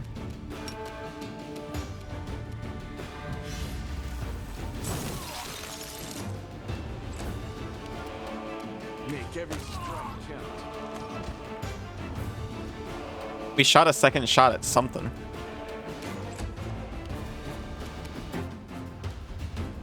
We'll march valiantly into the unknown. And I'll valiantly slay this wizard. Sorry.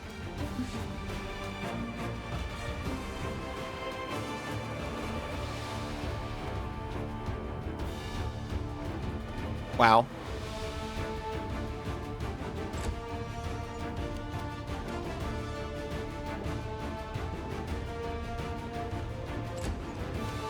You surrounded them. Isa! Isa! Isa, hi. Hi. Hi, Isa. Thank you for the pats.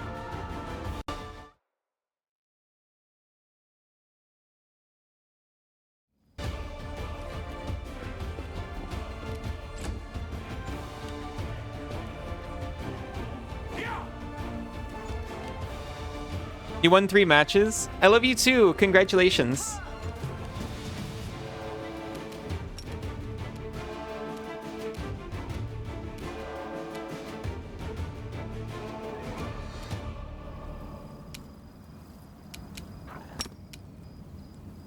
Can technically charge in. Why not? Ease. I can't hear really, it's loud here. Cassidy, I love you.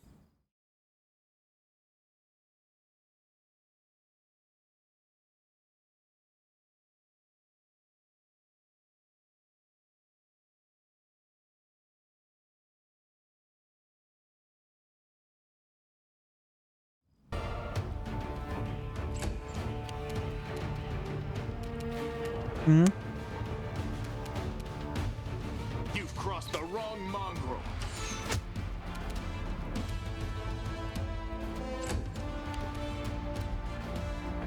Strike.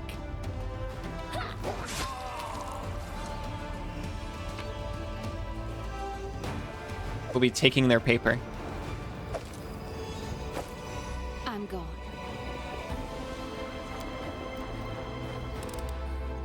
Pretty good, aren't I? I love Woljiff so much, especially because with him here, we don't need to have Camellia necessarily.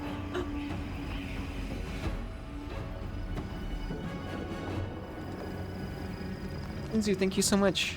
You brought me coffee.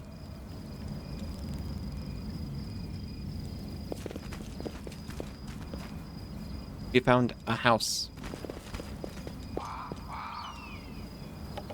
I'm gonna sneak up and adopt this cat. He just ran up and yoinked it off the street with the adopt command. We now have received item tiger. Cat's feral instincts provide a +2 bonus on perception and lore nature checks.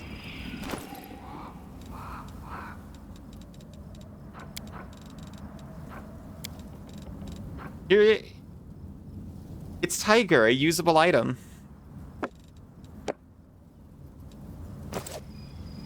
My skills are absolute. Cat.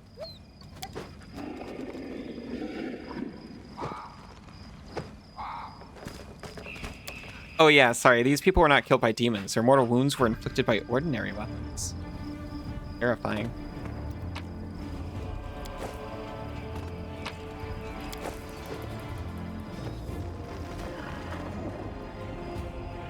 Oh yeah, I commented before about marching order. I'm actually pretty happy with that aside from swapping these 2 spots.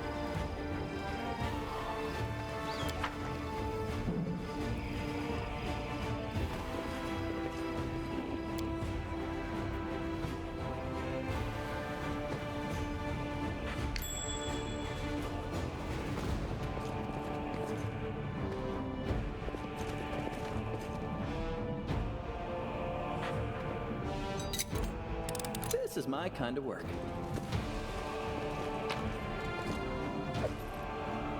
Stories told us by spirits, the night with harrowed hands. Canabra's Medium Alliance Publishing. A journal about an experiment. Experiment day 1. Today I was able to catch a quasit. Rory, be my witness, it wasn't easy, considering my humble physical condition. Luckily, it was a scrawny specimen, about 7 pounds, with a wingspan of about 2 1/3 feet. When it awoke, the quasit first tried to attack me, and then ruined my clothes with his caustic saliva. Experiment day 3. I've begun my linguistic research. My goal is to study the language of quasits. I'm quite convinced they have their own dialect. Through understanding their speech, I'll be able to understand their way of thinking and convince them to rebel against their lord's tyranny. A revolution will roll through the abyss, and the powerless will rebel against their oppressors. I am sure that Everbloom Milani will not refuse her patronage even to such creatures as these, if they would break their chains of slavery. Unfortunately, progress is thus far insignificant. I have been able to catalog only 2 words, which I suspect must mean rend and carrion. Quasit formed both words quite vividly when commenting upon my person. Ruin me with your caustic saliva. I do all the time.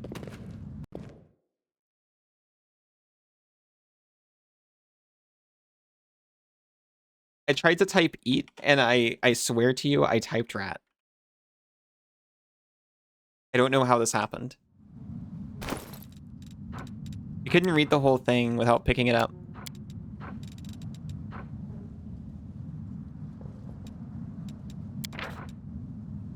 Oh, it's a bit longer than I thought. While I was entering this record, the quasit managed to steal my watch and throw it into the chamber pot. Judging by his spiteful giggling, he's quite delighted about his little joke. And despite the naughty trick, I'm somewhat glad jokes and pranks are part of a cognitive communication, which I fully intend to establish with the specimen. I grow more and more convinced that I made the right decision in leaving Absalom and Foray Lagos, so the so-called wise house. More alike, narrow-minded fools stuck in the past, under the sway of their ringleader, that chatterbox, the fool of fools, Jubilost Narthropple. They've never appreciated the progressive nature of my theories. Experiment day 4. Today the quasit almost bit off my nose while I fed him. In response, to my shame, I beat him with a wand. Such behavior toward a sentient being is unacceptable, and I repent deeply. I've also run out of meats. Specimen and I will have to make do with porridge and soup. Day 6. It's been 3 days since the specimen switched to a vegetarian diet. At first, the quasit refused to eat plant-based food, but then ate some cabbage soup and poked at the porridge with his claw. His face looked so tragic. Day 7. Specimen has completely lost all signs of aggression. At dawn, I was woken by his moaning. The quasit was rolled up in a ball in a corner, whimpering. Despite his dangerous appearance, it's quite impossible not to feel compassion towards a poor creature. I had to take prompt measures to give the specimen a laxative potion. The quasit now reacts to me with confusion and fear, but at least it's not suffering anymore. His gastrointestinal tract must have reacted unhappily to the unfamiliar diet. Day 10. What a great day! The switch to a completely plant-based diet is complete. The theory that quasits can only eat meat and carrion has been disproven. My eternal opponent, Sir Jubilost, will just have to go drown himself in a river. The quasit has become peaceful and easygoing. He no longer tries to eat my boots or the feet inside them. The specimen's behavior has become gentle and friendly. He shows some interest in ball games and physical exercise. I've named him Pecker. Please experiment on you. I do. You just don't remember them. Today he initiated communication and attempted to explain a new word to me. By all evidence, he was making up the word during the communication process, for there's never been such a word in the quasit language. The meaning, as I understand it, is safety, comfort, and calm. I see no further need to keep Pecker on his chain. This experiment has convinced me that the vicious and evil traits attributed to quasit are acquired habits, not natural or inherited to their nature. Over these days, I really have grown fond of him, and by all evidence, Pecker likes me too. He's gotten used to napping on my knee while I'm writing my observations in my journal. Maybe someday, this quasit will become my familiar. The current stage of the experiment is complete. Pecker and I are soon off to Absalom to present our findings before the professors at Foray Lagos and become a scientific sensation. On our way, we may take a small detour to Aveston, so that Pecker will have a chance to better adapt to civilization. Hope the little trickster enjoys the journey.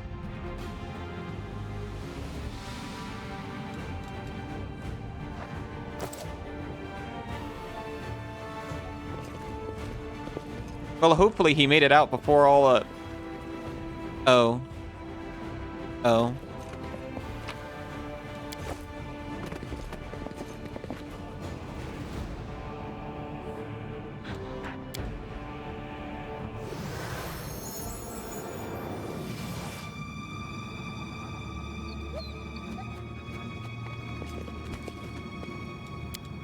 These fighters must have been caught off guard. They died before they could even draw their weapons. Their bodies are covered in a thin layer of ice that is slowly melting.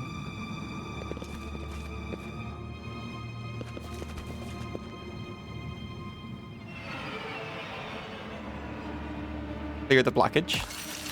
You can handle them, right?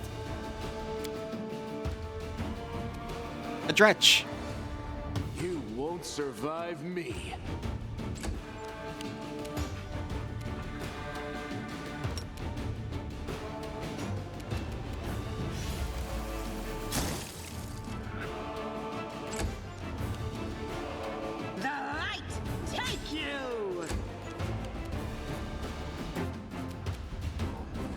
You should have run.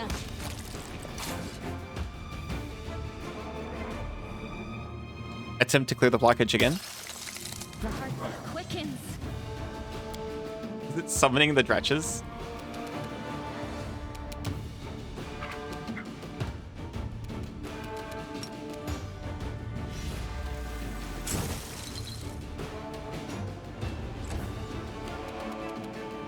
This will hurt. Let me draw the first blood. Oh, hello. A shadow demon.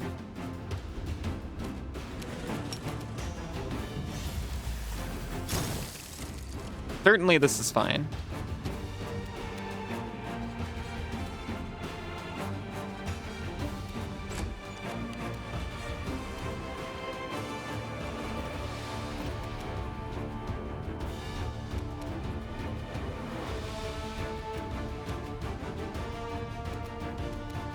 He's trapped.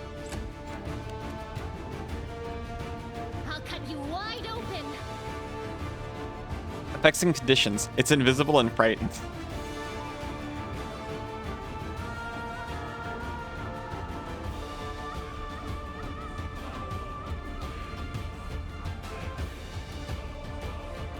And it is incorporeal. No damage from non-magical weapons. Half from, you know, not the specific ones. It's got pounce. It is immune to... It's not immune to mind affecting.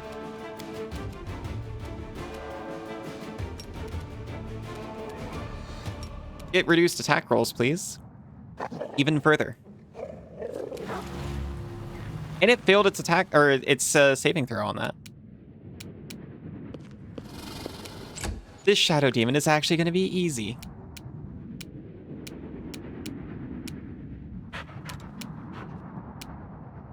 Don't hold back. I'm actually kind of surprised we hit it.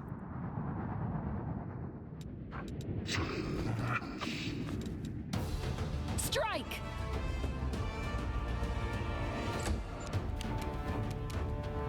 We also did like no damage to it.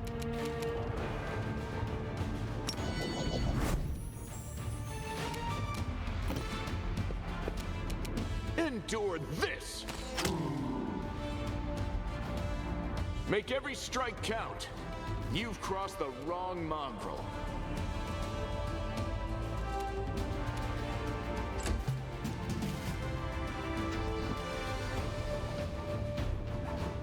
It's so scared. I can't make opportunity attacks against it because it's invisible. I'm pretty sure.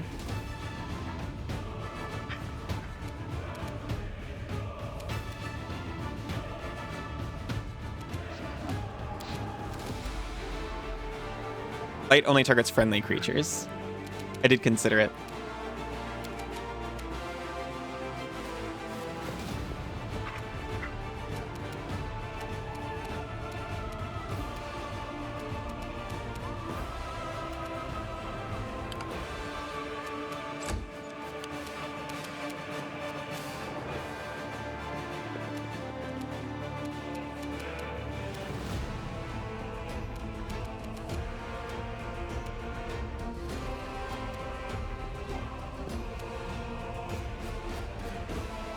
I was like, what is this little lump on the floor? That's a dretch. Or it was a dretch, rather.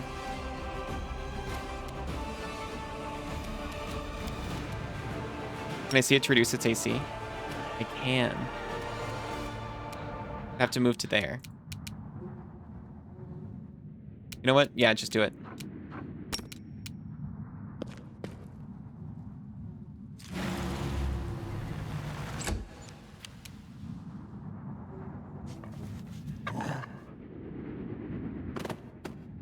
I know you're there. You should have run. Hold on. Do we have anything in our inventory?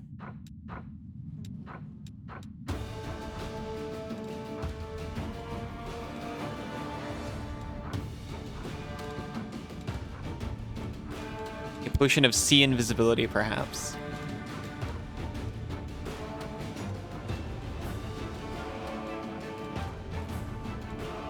It would only work on one person, though.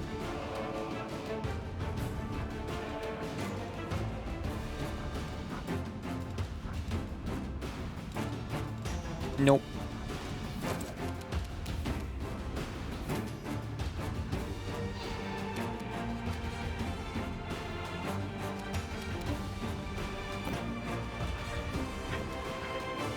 You won't survive me.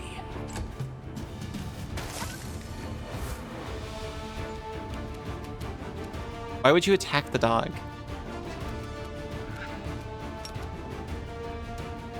So cruel. You're incorporeal. Can you be snuck attack? Nope. I mean, you're not immune to it. You're immune to critical... Wait, no, you're immune to critical hits, which means I think you are immune to sneak attack. And precision damage is sneak attack. Never mind, it's super immune to sneak attack.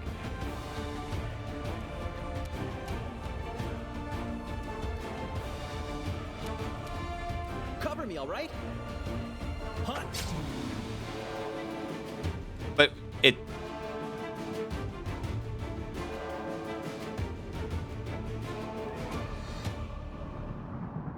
But it is dealing sneak attack damage? Confusing.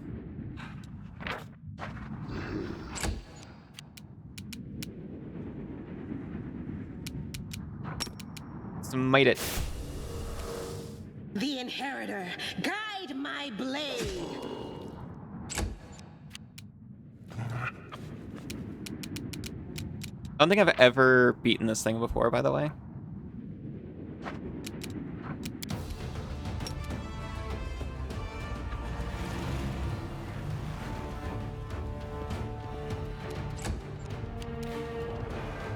This will hurt.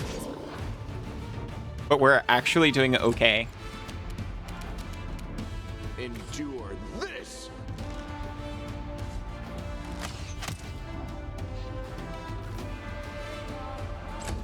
As long as it continues not hitting us, I suppose. All right.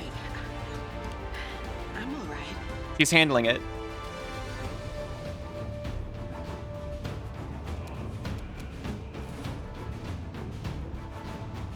Stab you or zap you? Why not both?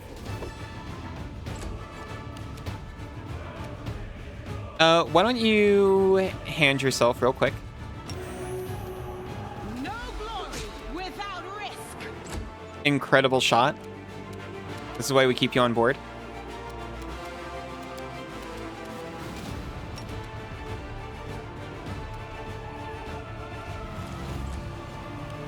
Don't hold back.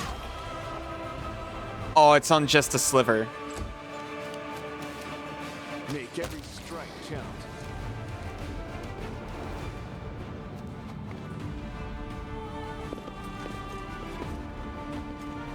We do it my way. Gonna save. Can we clear the blockage now? Well, this didn't go well. We spent 4 hours doing it.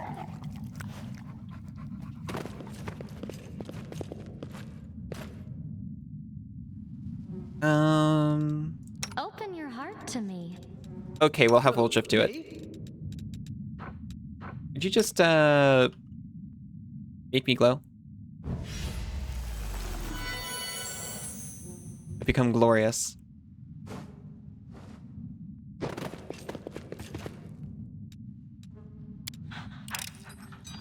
This is my kind of work. A composite longbow.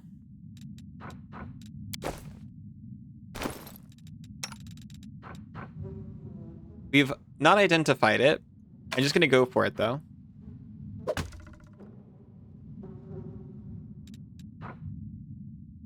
Got a better chance to hit. It's a +2 bow with some other stuff maybe.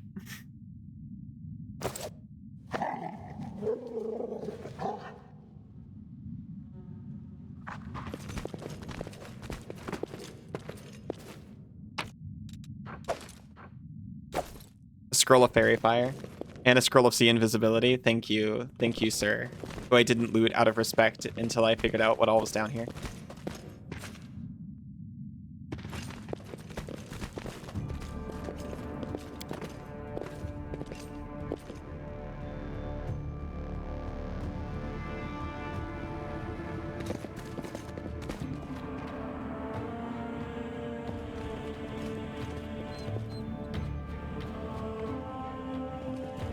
Follow if you dare.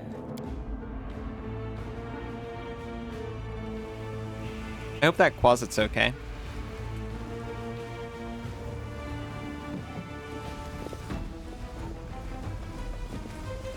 I'm off.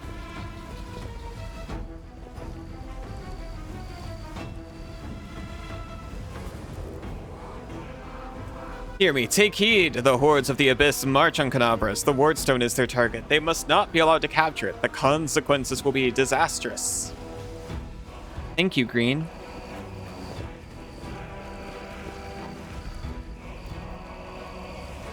It's the Temple of Desna. I'm one of those.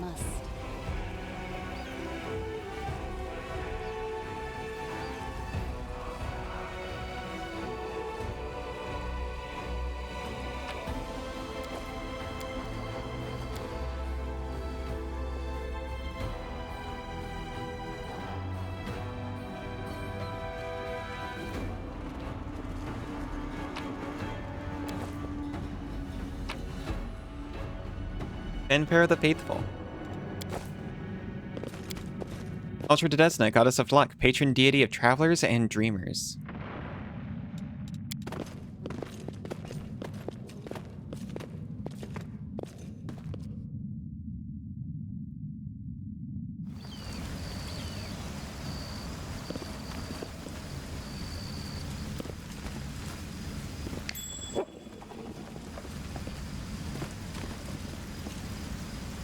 I noticed something.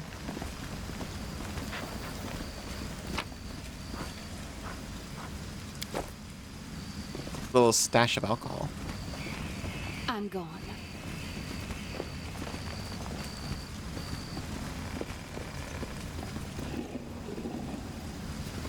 Do not fear. Do not waver. You got these guys.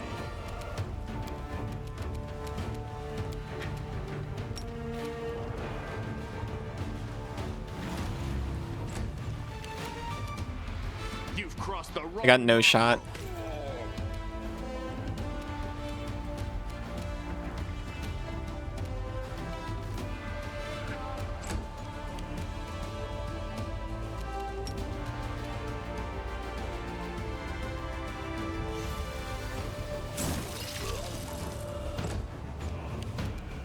Just walk up and punch him. Strike. I should have gone all the way to the evoker.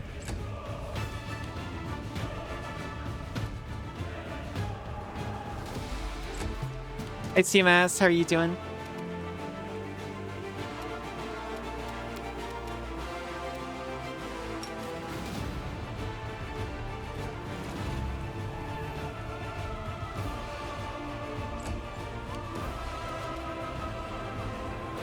You won't survive me.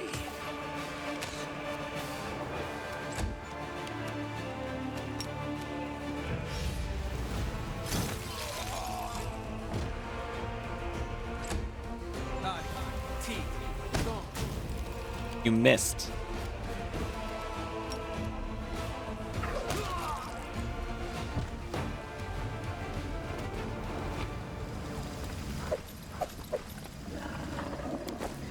Trying to decide what game to play. Oh yeah? Between anything?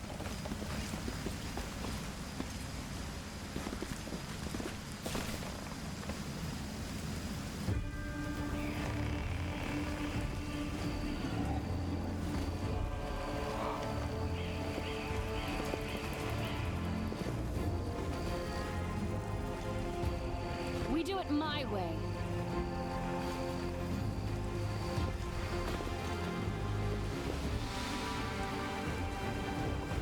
I think I've taken an unusual route in here. You caught me? Thank you. I can't swim.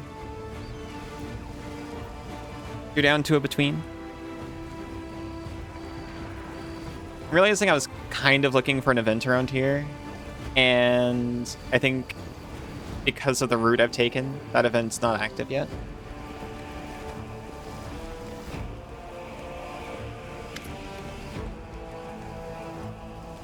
Thank the gods, I found someone who isn't fleeing in panic. Are you crusaders, mercenaries? The comely half-elf is so frightened he can barely get the words out. I am a servant of Count Darren Kale Nevis Arende. My lord's mansion is under attack by demons. The master himself and all his guests are trapped inside, and the house guards are nowhere to be found. I managed to escape through a servant's passage to look for help. Will you help me? The mansion is only a stone's throw away, on the next street over. You meet your gaze with pleading eyes. Count Arende. I've seen him a few times before, from afar. He looked highly audacious. I confess that he did capture my attention. That's neither here nor there. We should help him. The gratitude of a rich and influential man can only benefit us. You've heard about Arende family before. This wealthy and noble Devian dynasty was almost wiped out by demons more than 10 years ago. Last surviving member of the family, young Count Darren, has an infamous reputation. He is well known for being a rake and a rogue.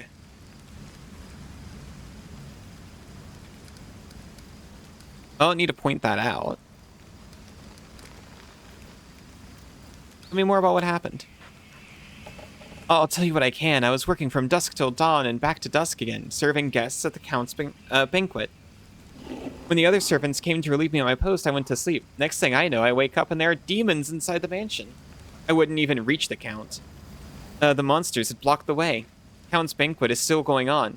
He and his guests were in the great hall, and as far as I could tell, the door to the room had been sealed and the demons couldn't get in. I'm begging you, hurry. The mansion's doors are sturdily built. The demons have to work hard to get past them, so you'll have time to rescue the people inside.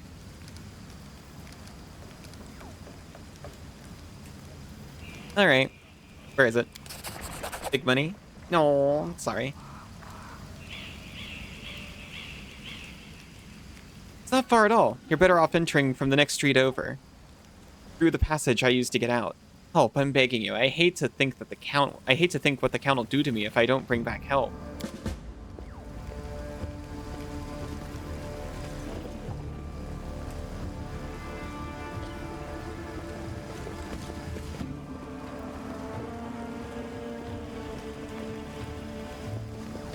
My tail is twitching. Must be a sign. Must be. Judging by the size of the bloodstain, the body of something truly enormous was dragged over these stones. Arendelev, most likely. Oh yeah. Oh hey, we're back at the market. This is where the festival was.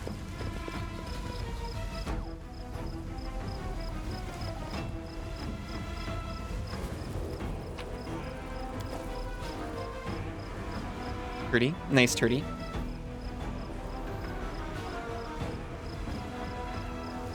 They will break against our resolve.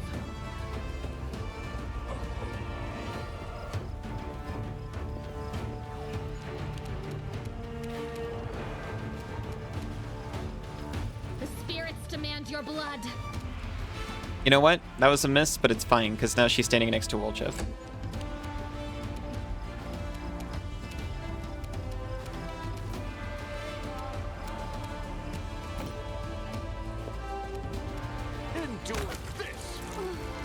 Incredible. Whoa, okay. I was gonna take care of him.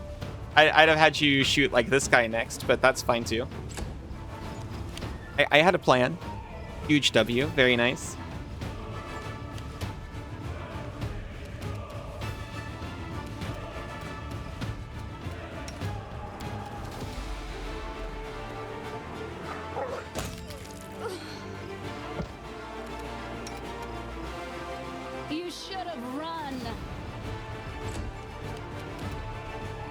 distract them from me.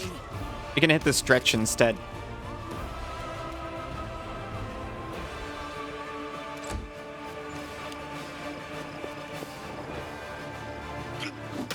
I did not think you could do that. At least I can do that too. Isa! You went undefeated? Incredible.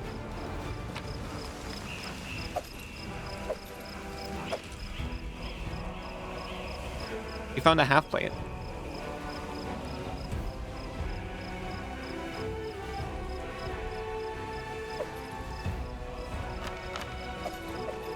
So for cool rules, it does.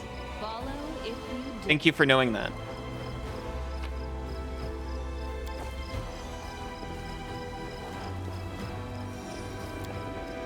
I believe this place recently held a bustling and festive market. We found a loud bolt. A midnight bolt. And there's magic goo over there.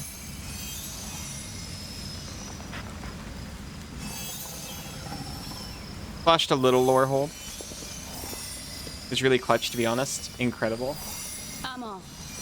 You're so brave for using lore hold. Okay. I know a bit about what that is. So we'll touch it next time. I should get swapping. I've already given this game bonus time.